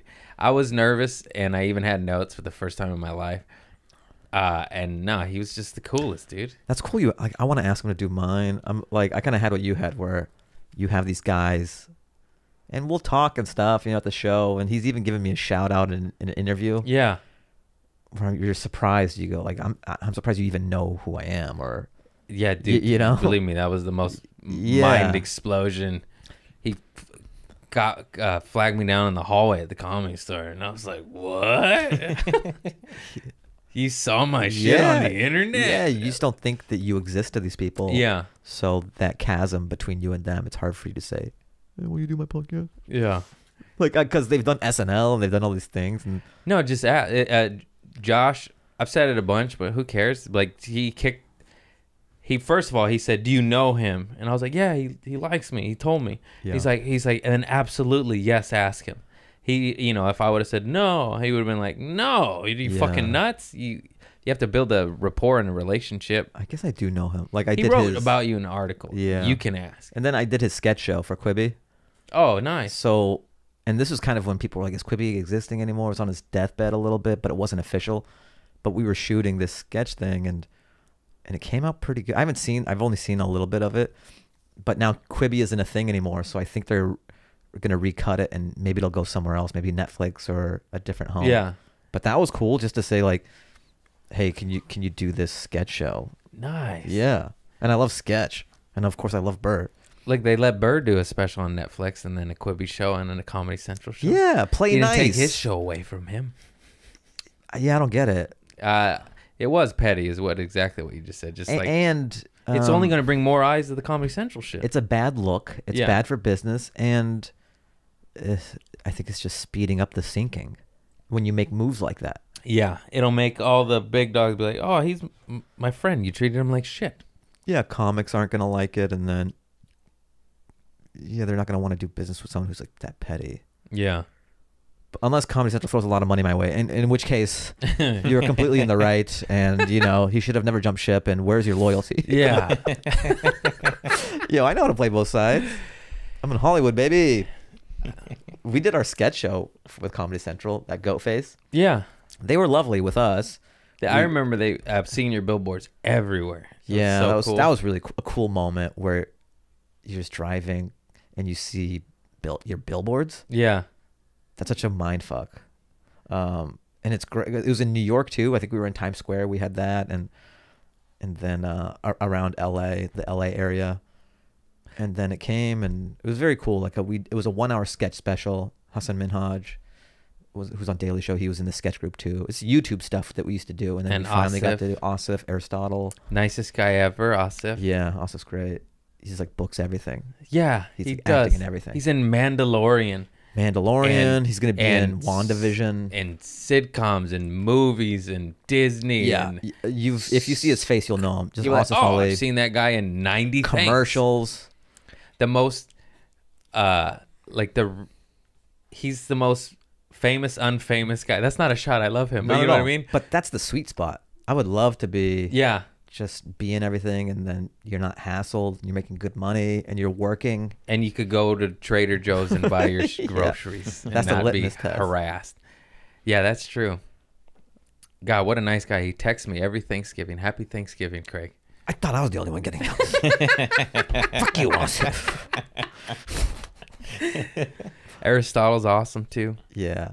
I look back on it, and I feel like GOATFACE, our sketch group, was kind of like the Mickey Mouse Club of talented brown performers. It was. Yeah, like look at like Hasan doing great things, Asif doing great things, Aristotle doing great things, like as a director and an actor, and myself. On my couch. I don't need to tell you. I'm on a non-warranty couch. I've made it. I have electrolytes. Yeah. You got it. Dude. How good was that peach black tea, That was though? very good. It's so good. That was off camera. They can't see it, can they? Just, okay, I'll That's describe all it right. to you. It's a They've Trader done- Joe's sparkling black tea They know about with it. peach juice beverage. I read them the ingredients one day. What if your entire podcast is just an elaborate sponsored content for Trader Joe's? They're going for the long con. I wish. One day they'll pay me to do their corporate gig. You watch. I have two loves that I'll always shout out on my podcast, and they're not even paying me, but like I'm into Topo Chico. Oh my God. Best mineral water, hands down. I don't know why I discovered this so late in life. It's Mexican. How long has it been around? For 100 years, I believe. Oh yeah, it says 125 years on the bottle. Yeah. But for some reason, I'm only just. Why were Mexicans being so covert with this I delicious believe beverage? Coca-Cola bought them up. And that's why and we're seeing probably them. brought them to the States and Walmart and Targets now. Okay, glass bottle, Topo Chicos, all about it. Lime. I do the lime. It Okay. tastes like It's good. my uncle squeezed the fresh lime in Whoa. there. I heard they actually have an assembly line of uncles who squeeze so you can feel the TLC. They Yeah. really work them to the bone. Yeah, Like they bad do. hours, they don't get bathroom breaks, No. but you get that real uncle, that real authentic Your uncle uncle's experience. sweat. And they're like, adios mio.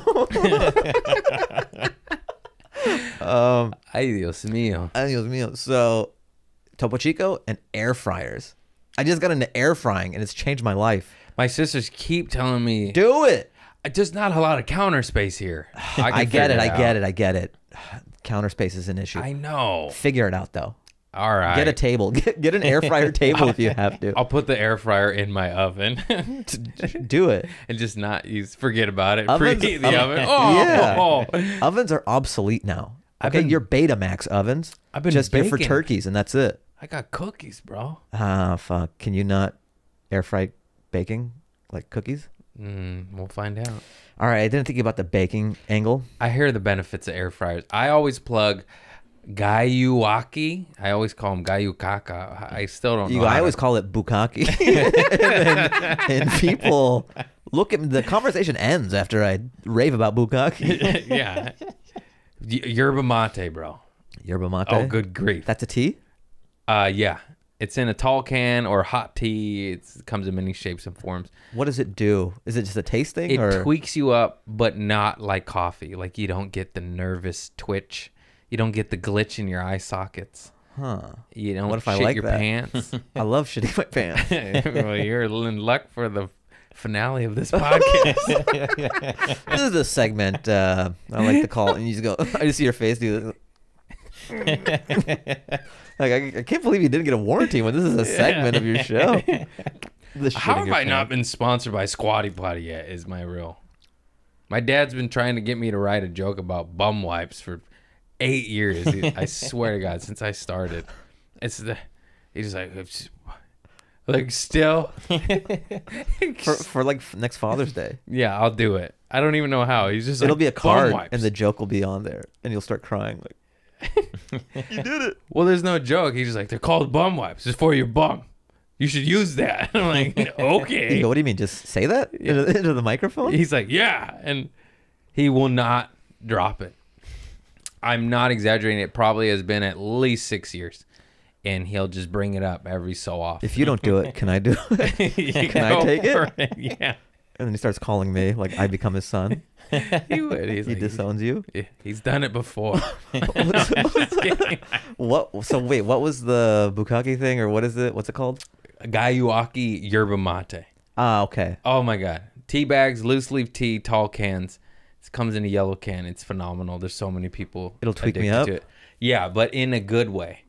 In a not like, because I drink too much coffee too, and Yeah. I'll just be driving and be like, oh shit, in my heart. Yeah, And my I know eyes what you mean. lock, and I'm like, get fucked up. Cold brew will do that to me. That's I live on that stuff. I was doing cold brew, and then my heart would flutter and stuff, and it just felt like bad news. Yeah, I do cold brew concentrate every day, and That's too pure for me. it's But you've been through some shit, so I get it. it's sad that I like look forward to hurting myself with cold brew in the morning. Like I'll go to bed, I'm like, ooh, clean slate in the morning, baby. I used to try this joke, or maybe it's too hard to explain on stage, but I like the concept of like having a cup of coffee in your dreams, and then you go, oh great, now I'll never wake up. Yeah, that's some mom's Right? yeah. Like there's like, if to do that to an audience member, it's maybe too much linkage to try to get it. Yeah. But I just love the concept that the dream version of you is just wired and you're sleeping till 3 p.m. That's like that's a thought a stoner would have, but then be genuinely terrified of it too. Like, Oh man, I did weed. Have you seen me talk about like I've done it like once or twice. I'm not good on it. I just think too much. I spiral. I've never seen you stoned. Yeah, only because Or I've talked done about it. I don't think. Just from my experience, like alcohol will kind of loosen the leash that my mind is on, and then marijuana, there is no leash, and it's just like a lot of, I can't like wrangle my thoughts or anything, and it's scary. I don't like it. You just turn into Rain Man. You I start turn into counting Rain Man, or toothpicks or something. kind of, or you start bouncing around everywhere. But then it was like that. Okay, so like, but then I could just be dumb. Like I could just allow myself to be dumb, and that was kind of fun. You know what I mean? Yeah. Like, I don't know if it's just my experience. Well, there's different strains. You just need a That's the thing. strong indica. Because some people are like, let's find your strain. I go, it was so not fun that I'm not trying to like double down on this and really get it. I'm just like, oh, this isn't it either. Like 12 times. Just crippling anxiety We're not there yet. until you find Dr. Manhattan, you know. There it is. But I did have, the weed thoughts or whatever. Like I was thinking, there was 2 times. I was with Mike, you know? Yeah. So we're on the couch, and then we're watching football, and they're showing highlights. And there's football players, and there's some guy that's jersey is like number 11 or whatever. And I go to the guys that go like, he chose that number because of 9/11. Like, this is the dumbest shit in the world, you know? But it was in my mind. I'm like, this is so great. Yeah. Yeah. And then I thought like, maybe this is a good stew joke maybe, but I go, do you think that, when they were planning 9/11, it was probably like planned, or you ever notice like the 11 kind of looks like the towers, right? Yeah. Like, is that an Easter egg? Is that like a subtle thing no one has caught on? Like, did they choose September 11th because the 11 kind of looks like the Twin Towers? And like, were they planning it for the 10th? And then someone in the back was like, what if we waited there? Symbolic. Just what like the 11 it kind of looked like. That is pretty much standard stoner thoughts. Yeah, that's Yeah, so mandatory. That's mandatory stoner It was thoughts. fun for that. Yeah. And look, I'm not trying to get canceled or anything. It was just a stoner thought I had. I want to say I'm not for 9/11. I'm staunchly anti 9/11. Yeah. Yeah. Yeah. I remember hearing this joke, and the guy said he wrote it on weed. I don't remember who did it, but he's like, why do birds like live in the ghetto? They could just fly to the nice neighborhood. And he's like, I wrote that joke when I was high. And I was like, yep. Because I'm like 90% sure I thought that too, but then forgot that. Because that's just a stoner thought. That's Yeah. a perfect example of a stoner thought. Then we were at Cantor's as well, so we were still kind of high. And then the song's playing, everyone's talking, no one's really paying attention to the song, but for some reason I'm really keyed into it. It's that song like taking care of business all the time. And they just keep on saying taking care of business. And then I'm like, do you guys think that they're done taking care of business? Yeah. And did it kill? No, they weren't listening to the song. Like, no, actually, they weren't even listening to me. Yeah. Oh, yeah. I remember being really, like, quick and witty in my group of stoners. I don't know if that was necessarily, but I was the guy. That's when I first thought like, oh, I could do stand up. Like I'm killing. And then I would say it to my friends. I think I'm gonna do stand up. They're like, you can't do that. And I'm like, oh, dream killer. I think a lot of people say you can't do that because they're jealous that you're making the jump or you're trying.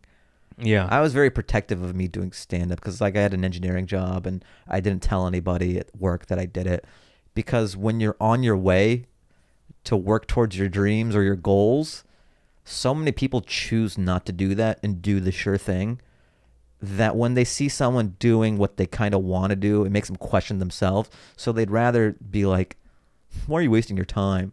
They scoff at it. They scoff. Yeah. They Be scoff like, until okay. they scoff until you prove them wrong, and that's just human nature. So whenever people scoff at you chasing your dreams, just know that it's human tendency and it's not real, and it's more of like a projection of this person not wanting to look inward instead of really authentically celebrating you trying to do this thing. Yeah. It's easier to be like, this guy thinks he's gonna. Well, all right, dude. Good luck with that. This guy's got a screw loose. And then unfortunately for stand-up, you'll be like, you'll see in 10 years. You'll see. Yeah, it's such a slow 10 burn. years. And you'll see. It's such. I'm I like, remember wow. I went to my 10-year high school reunion, and so you talk to people you haven't talked to for a long time, and I'd been doing stand-up for a while, and you'll have pleasantries and small talk, and there was this person, and they're like, oh yeah, so you're doing stand-up and everything? Oh yeah, you're out there in LA, and you're making enough to survive? And that just struck me as odd. Like, fuck you, bro. Survive. Like, the best I can do is survive. Yeah. Like, not thrive or... Have you heard of Kevin Hart? The guy makes a pretty penny. Yeah, not that I'm in Lambos or anything, but just like the survive was so indicative of their mindset. Yeah. And how they viewed what you're doing out there. I didn't tell anybody at first. I didn't tell my mom and dad, and I didn't invite them to the first show because I wanted to do it first. Mm-hmm. Because I knew they're just old school. Like, no, you got to go in the carpenters union. You got to swing a hammer. Yeah. You got to, and they don't have that in their mindset, which I understand too, because their parents went through the Great Depression and all that. It was different, and it was just like, just get a job, work. And now we don't have to do that. Like, you can make money off anything. Yeah. I think it's foreign to them. There was a blueprint. You do X, Y, you get Z. Yeah. And stand up, especially from my parents as well. They're from Afghanistan. It's not like that was a path. Yeah. Like, all I got to do is get really funny in Afghanistan, and then I'm on Easy Street. Yeah. It's just such an outer space concept that's why they're like doctor, the stereotypes, doctor, lawyer, engineer. I can't believe those are sure things. I've never asked this. Are you born here? Yeah. Okay. Yeah. Seattle. What? Everett, Washington, if anyone knows the area. When did your parents... Evergreen Hospital. Nice. If you want to get very... I give you... Mom, what time was I born? I was born in Harbor City. Ooh, that's a good one. Yeah, that is. It's kind of a rowdy neighborhood. Ooh. How old were you? I mean, how old were your parents when they came here? I think my dad... I don't know exact how old they were. My dad was kind of in his 20s. 18, he came to America first time. And then... either he came to Minnesota first or North Dakota. I know he split his time. Like he got a math degree first, and then he got an engineering degree after that. Gotcha. Yeah, and then my mom came in her 20s. Nice. Yeah, my grandparents. My mom's born here, but my grandparents were from Mexico City and Chihuahua. But they did the damn thing. They started 2 Mexican restaurants and a tortilla factory. Yeah. And bought some property, and they fucking bam. Yeah, it's really inspiring. We're American. We sort of think things are done a certain way, and we have a ceiling just because we're born here. Whereas there's this free thinking mentality with the immigrant spirit, because they've already done an impossible thing, which is coming to a country, they don't speak the language, and all these rules that Americans think exist, they've already kind of cheated the rules, or they've already, I don't know, they're playing with house money at this point. Like, all right, I did the thing that you're not supposed to do, or that's already outlandish, and they they get these businesses, and my dad gets an engineering degree, and I love nothing more than seeing the Armenian guy buy a hot dog stand, which turns into 49 hot dog stands, and then he's a fucking millionaire. That shit is awesome. I saw this documentary, Donut King. Have you seen it? It's the same concept. You know how there's so many Cambodian-run donut shops in LA? Yeah. Chains don't exist here. Back in the day, it was Winchell's. There was just these chains, but Dunkin' came, but like last year. Yeah. Like last year. Because of the Cambodian donut market. This guy, he like came here, and then he trained at Winchell's Donuts. So he learned how to make the donuts, and then he built his own shop. And then by doing that, he was able to sponsor other Cambodians to come to this country, and like taught them a trade and a profession. Then they would open up their donut shops, and it was just this bridge. And that's why there's so many I fucking love independently that shit. run donut I shops. love that shit. And this guy was a millionaire off of doing that. Yeah. And you just tell an average American, like, hey, tell a kid, say, open up a donut shop. And They're they're like, just no, I'm gonna be a TikTok star. Yeah. Like the TikTok is more attractive. Yeah. But The donut is the safer bet. yeah, death by 1,000 paper cuts. Like it'll eventually add up. I love it. And it you could, whether you're cleaning fucking toilets or a pencil pusher, like if you just play the game.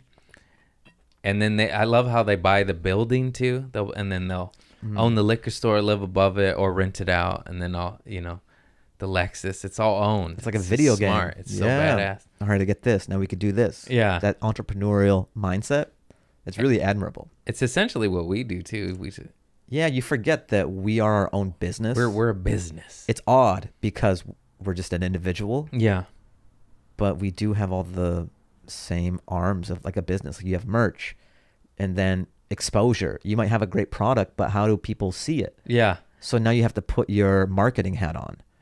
How do I get on Joe Rogan's podcast? He's done it. I've done it. That's so cool. It was cool, yeah. How long was it? It was like 3 hours.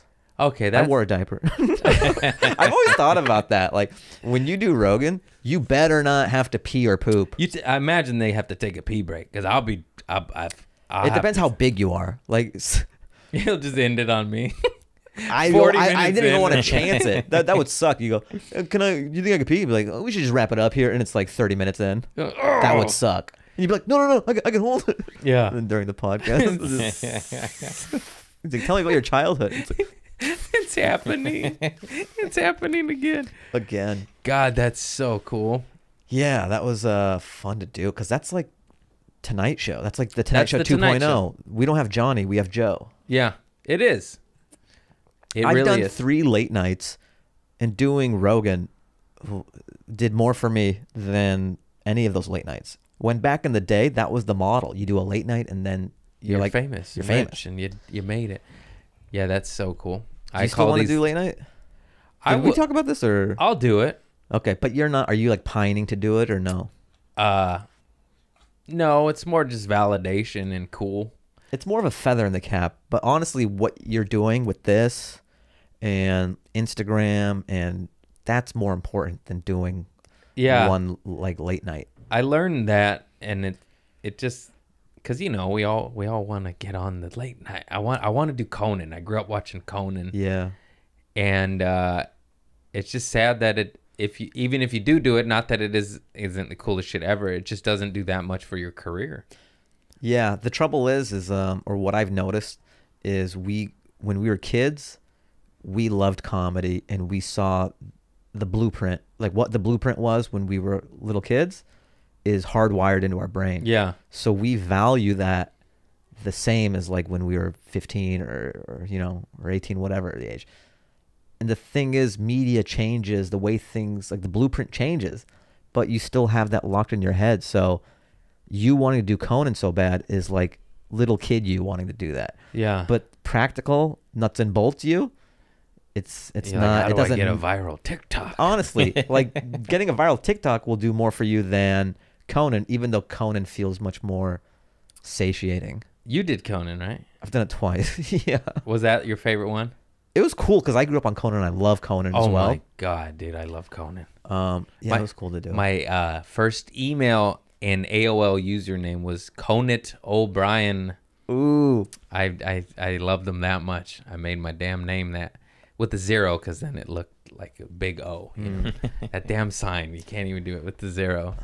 Yeah, it was cool to do just because I grew up with him, and he's one of my favorites. Yeah. Because he's touched my favorite shows, SNL, The Simpsons. Simpsons, and his show. Yeah. His show after the Tonight Show. His old school one. His the old school coked up one in New werewolf, York. The masturbating Masturbating bear. Come on. Pitbot. Oh my God, so many. FedEx Pope. In the year 2000? Come Yes. on. In the year. Oh, man. Oh, my God. So it was very cool to be able to do the show that I grew up watching and talk to Conan. I wrote him a letter afterwards, just like saying all those things. That you've touched everything that has informed me as a person in my comedy aesthetic and all that.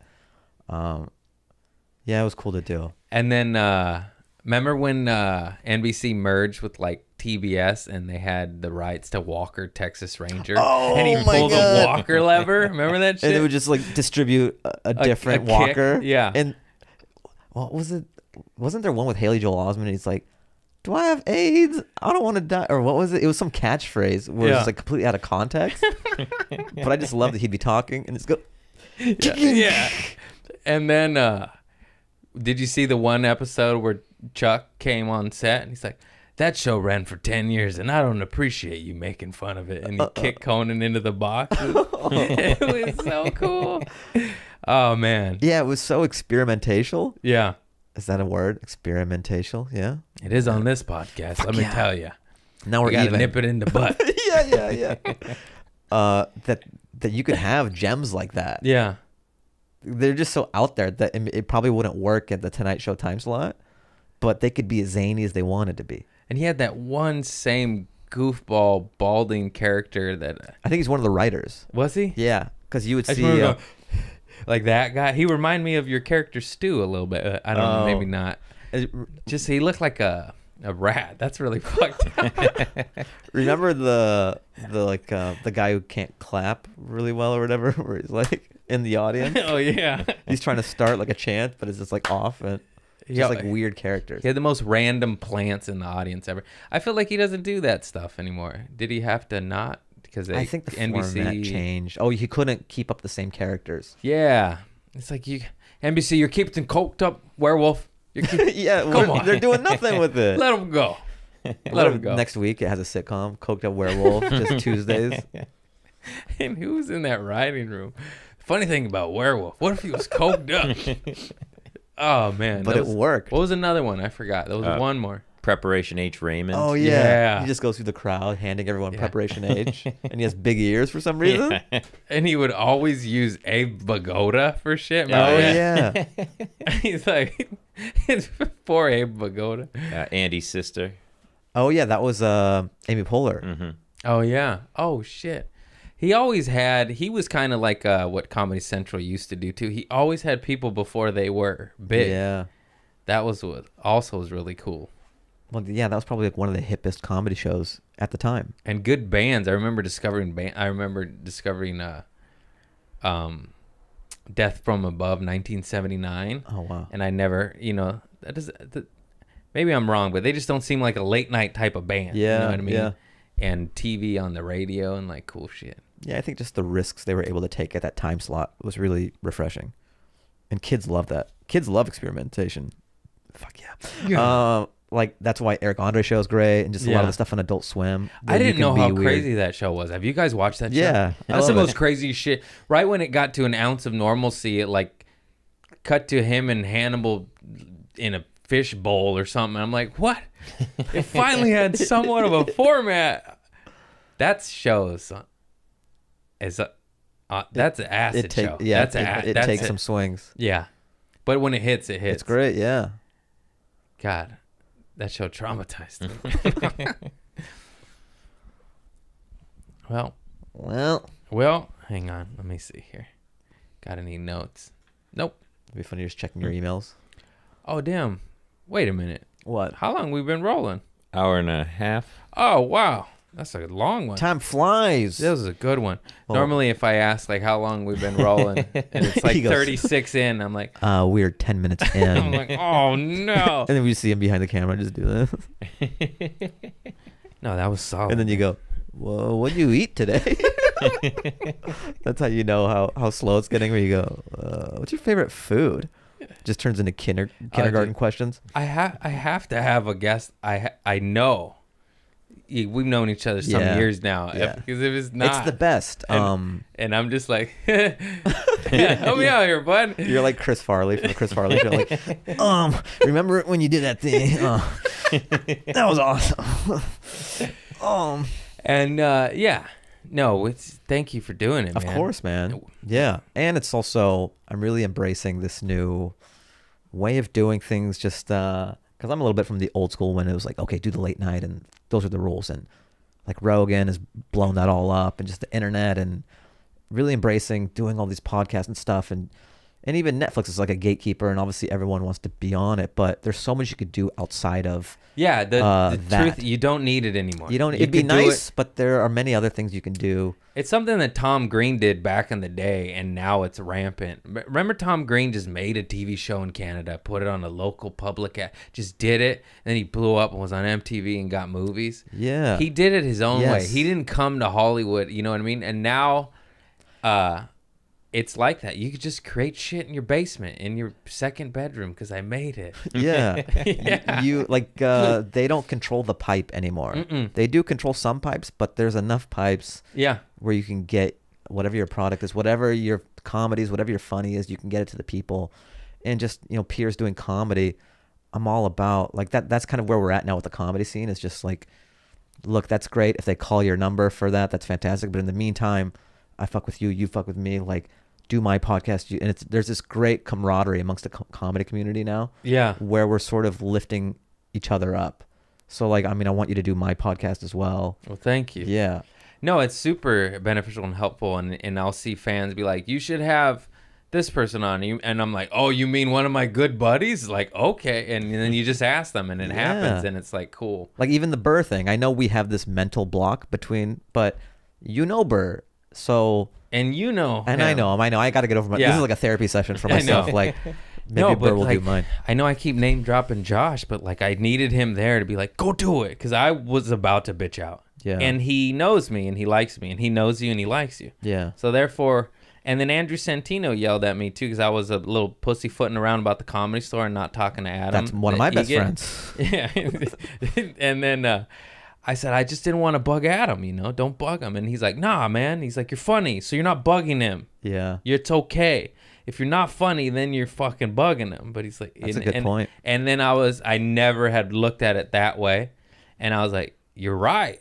And then I asked him, and then I finally got up in front of him and got development spots. And then COVID hit.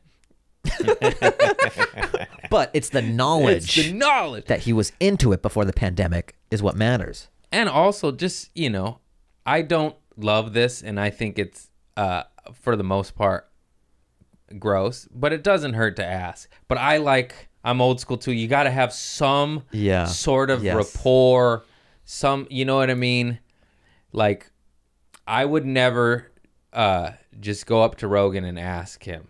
You can't do that. You got to earn it. You got to build it up. That's why I had known Rogan for just from the store. We would talk a little bit in Pleasantries, but he's very much big man on campus. And yeah, I'm kind of like you, where I would rather someone not know who I am than to have a bad impression of me.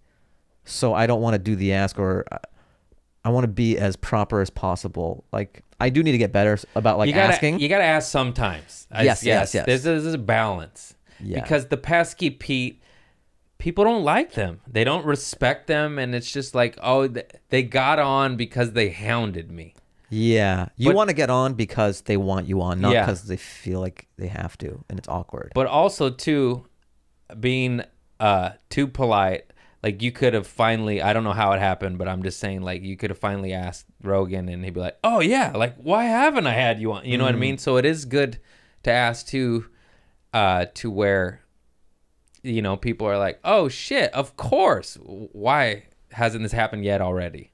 And also, yeah, you got more accolades. He could ask way more. I guess I can He could ask. But He's- with the he's Rogan done thing, some I shit. think he's just so big that, like, it was nice to get asked. Yeah. So in my mind, I wanted that as well. Like It when feels better. I'm ready, he will ask me. I don't, because I think asking to do Rogan, I'm sure is something he has to deal with Too much. too much. Yeah. To where he even has to turn down some friends, I imagine. Yes. Where he's like, So I didn't want to add to that pile, but I think Burr has said enough nice things about me that that's not as big of an ask, you know? yeah. Yeah. And yeah, he does it Zoom anyways. It's like it's gonna happen. Yeah. I'll just put like an iPad on a Roomba. just to get that real experience. Oh my god, I was so nervous for him. And he was just the coolest. He didn't give a fuck. He called me like, "Hey, I'm ready." Nice. And I was like, "Oh yeah, sorry." Like he texted me. I didn't even see it. I was like, "Oh." It's like, am I doing yours? You're more on top of it than me, and it's my podcast. I was like, "Okay, It's all like right." change your lighting. Get the ring light. Yeah. All right. With wrapping up my podcast, we have one final very important question. Oh boy. And it's Like Who Wants to Be a Millionaire? Like do. a good poop story, man. You brought it up earlier, and I Oh, said, wow. yeah, Okay. a good shitting of the pants. I'll give you one. on a date, on a wedding night, and the most embarrassing All right. possible one. I don't know if I've ever said this on a podcast or Yes. I keep this close to the. Hey, No. Burr said a good one. All right, because look, no one volunteers this info. It's very private and yeah, it's not flattering. So This will launch you. this is the thing that like I've done specials, I've done late nights and everything, but He this has is a two shit story that specials. takes off. Been on Rogan, but the poop story from community service just got him The to the views. next tier. Share, you gotta see this. Heart. And now everyone just wants me to shit my pants on stage. They don't even want to hear me do jokes. Do it. Do it. They go, fuck the joke, poop your pants. Show us. And I go, that's showbiz. Yeah. And then I leave, and they're like, they're doing an encore. They want you to go back out there and shit your pants. And you're like, oh, it's I go, all right. acidic tonight. Damn it. Give me that sloppy Joe. He's coming back out. Thank you for coming. And this guy's the best. Third show. I got his album on vinyl. The B-side. Yeah. It's like jazz. It looks like a jazz album, but it's just sort of like trumpet sounding. I'm farts. not. I am proud of this. Fuck it. I had CDs of farts. A 99 real authentic farts. Now that's what I call farts. and it had names, and we used to listen to it and laugh. And at the end, it had even songs like Beethoven or Farthoven. It was like, it would be all, you know. And I listened to it until the CD was unlistenable anymore. It's almost like Weird Al was too highbrow for you. Yeah. They go, could we interested you in this Weird Al? And you go, Just the farts. yeah, I need something more bass. Oh my God. 99 tracks it had. It's a lot. Why not 100? Well, did they leave you wanting more? Yeah. I don't know. It was 99. Great. It was great. All right, I'll tell the story. So I had moved to LA. I was living in Long Beach, so I'm working at Boeing by day, and I'm doing stand-up comedy at night. That's like a 45-minute drive. Yeah, it's Trader like Joe's.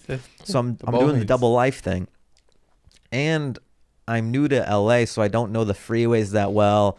I have a Thomas guide. I'm dating myself here. We didn't have, I had Thomas guides. I thought I was the only one. Yeah, I had a Thomas guide. So yeah, like if I got lost, L2, it's not simple. You got to go to the back. yeah, It's a thing. and It's it a tells you process. like L2, and then you go to this page, and then you line it up, and you see the map. And All right. sorry. No, that's okay. I was just so happy. Someone else Thomas knows what guide. a Thomas Finally, guide we're is. bonding over Thomas guide. So, I was doing some show in like the Valley or something, or maybe it was Hollywood. Maybe I would just loiter at the Improv. We're not going up, you're just hanging. Yeah. And then I would have to drive home. So I'm driving home to Long Beach after a night at the clubs, and I'm driving, and then I kind of have to go to the bathroom. I feel it, and I'm on the freeway. Uh-oh.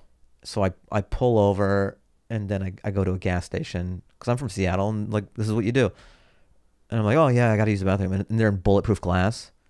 You know what I mean? Yeah. Like, Oh, yeah. After a certain hour in LA, Oh, you don't. it's like a zombie apocalypse. Yeah. They lock the doors, and you can only communicate through a steel drawer. Yeah. And everyone has no heart. They don't give a fuck about your Yeah. situation, your bowels. They don't. That's your problem.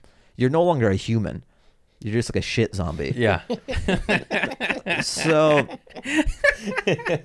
I pull. I didn't realize this. So I pull into the gas station, and I'm like, I open the door, and it's just like locked. I'm like, that's weird. Yeah. And I see a guy like motion. And I go over, and I'm like, oh yeah, can I use the bathroom? He's like, oh, no, I can't do this. Sorry. Just through the muffled glass, and I'm like, if you just open the door, I just gotta. Is it around here? He's like, oh, lock the doors. I can't. Oh, I really have to go. I have to go to the bathroom really bad. Bro, we don't do it. I'm sorry, man. I'm like, oh, okay. I thought it was just a one-off. I thought it was just this place. So then I drive and I go to another gas station, and it's like, again, it's locked. Oh, I'm sorry, man. I can't. I go, please. I have to go so bad. Like the urgency. Yeah. Is increasing now. Yeah. Please. Hey, we don't have a bathroom. I go, where do you go? I love when you try to like bust them on their own shit. They go, we don't have a bathroom. Yeah, then where the fuck you go? He's like, yeah, I can't help you. I shit on these chips. Yeah. So then I just realized there's nowhere open. The only places that are open is a gas station, and I have to get home now. I just have to make it home. Oh no. So now I'm on the freeway, and I'm just like, and I'm driving to Long Beach. It's quite a trip. It's 45 minutes. So I'm just driving, and you feel it coming, and then you clench it, you know? You think physics is going to stop it. So I just make it really hard for it. I'm like, okay. So it's a lot of battling, a lot of battles. I've had lots of just battles. willing it to, willing it to stay. And it starts to hurt. It starts to hurt. You're getting cramps. You're like, oh, it's and just you're like, what is that? Just stuff moving in here. Yeah, it's a mental game as well. Yeah. It's like childbirth or something. It is funny. You're just like, no. I'm just fighting this thing tooth and nail. So I'm driving, and I have a stick shift, right? So I have to put the clutch down, and that gives it a moment. Like I can't be tense the whole way that's there. Not good. I have to switch gears, and you know, I clutch too hard, it could be game over, right? So I'm having to like press in and also clench. So I make it to Long Beach, man. I'm on Redondo Boulevard, I think. Like I was living on 3rd Street, so it was just kind of like a straight shot down Redondo Boulevard, and I was so close to home, you know. So I'm driving down this thing, and I'm holding it in, and then it just like kind of came out a little. I've never had this happen to me in my life. This is a new sensation. I think I was a baby the last time this has happened. So this is foreign to me. Like I never used to rage at a frat. I've never pooped my pants as an adult. I've shit on multiple parents' carpets as a full-grown male. All right. Well, I wish I had your experience so that I wouldn't. The first time is the most traumatizing. Very It's like doing humbleizing. ayahuasca for the first time or something. Yeah. Like I don't know what this feeling is. Just feeling the weight of your, like you never feel the physics of your pants like that. Like I've never felt that kind of stress around my thighs. So it's just kind of like hanging there, and then I'm just like arching my back because I'm not gonna sit.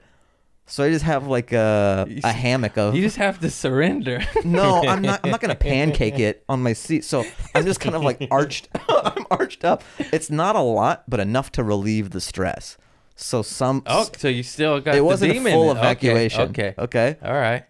But some came out. All right. Okay. So I'm like back arched. This is impressive as I retell it because I'm doing stick shift. Yeah. I'm doing like an arch back, and it's a few blocks, and I get home. All right. So I park, and then I get to my apartment, right? And now I have to. I use this line in my special but like I have to Dexter these pants. I have to like get rid of them, put them in a trash bag. I have to go. Yeah, so now I get rid of these pants. I don't know if I went to my apartment first and did it, or if I did it, like I had basketball shorts or something and did it while I was there. But there was some sort of covert op where I had to get rid of these poopy pants. So you made the other 80 made it to the toilet? Yeah. Oh wow, he's it got wasn't control, a full, man. It was enough to relieve the pressure. Yeah. And to buy me some time to get home. I would have released the Kraken, bro. It would have been over. Oh man, I'm just proud that it was contained in the pants. There was and I was able to dispose of it. But I felt like I was murdering someone when I was trying to get rid of these pants. Just I hope no one, the neighbor saw me and they would just know that I'm getting rid of. Yeah. Just put it in his Oh, Ziploc hey, bag. Martha. How are you? Hey. Just taking out Taking out my trash. 2 a.m. My buddy shit in his underwear and threw it out the window when we were kids and forgot about it, and then found it later in the backyard, and like all these bugs have eaten through it. And he's like, oh, Jesus. And he just said, the circle of life. No, I don't know. I think I told it on Patreon when I pooped at Not My Home. Yeah. Okay. I guess it'll be public. I actually recently just had your experience because my shit's fucked up. I took too many antibiotics as a kid. I'm probably not supposed to have dairy. I drink dairy. It's like It's just too good. I'll take the risk. it is. Yeah. That's the truth. And so then I take like psyllium husk with soluble fiber. Yeah. And it just all of a sudden makes go a few days worth. So I remember where I was. I was having lunch with Mark Acomb talking about the app. And then I had eggs and coffee, and the psyllium husk kicked in at Cafe Dialogue on Sunset, this place. And I'm driving to Mike's house, which is not far at all. Right. And on the route there, it all happens what just happened to you. And I was like, I cannot make it to Michael's house. And I was like, the route back to Dialogue Cafe, like, I don't know, there's a line, parking, this and that. And then I was like, okay, there's a porta potty on Sweetser, because I used to live on Sweetser, and I rented out to a comic buddy I of thought you were mine. going to say rented out a porta potty. Like this happens so often. You just like slip them some money. You go, Yeah. let me have access to this. And then I go, I'll just make it to Mike's house. Like I could do that. It's 2 miles max. And then as we get closer, I start doing the war in the stomach and the cramps, and I start going like this. I start running stop signs. I start speeding over dips, and I'm just like, oh fuck.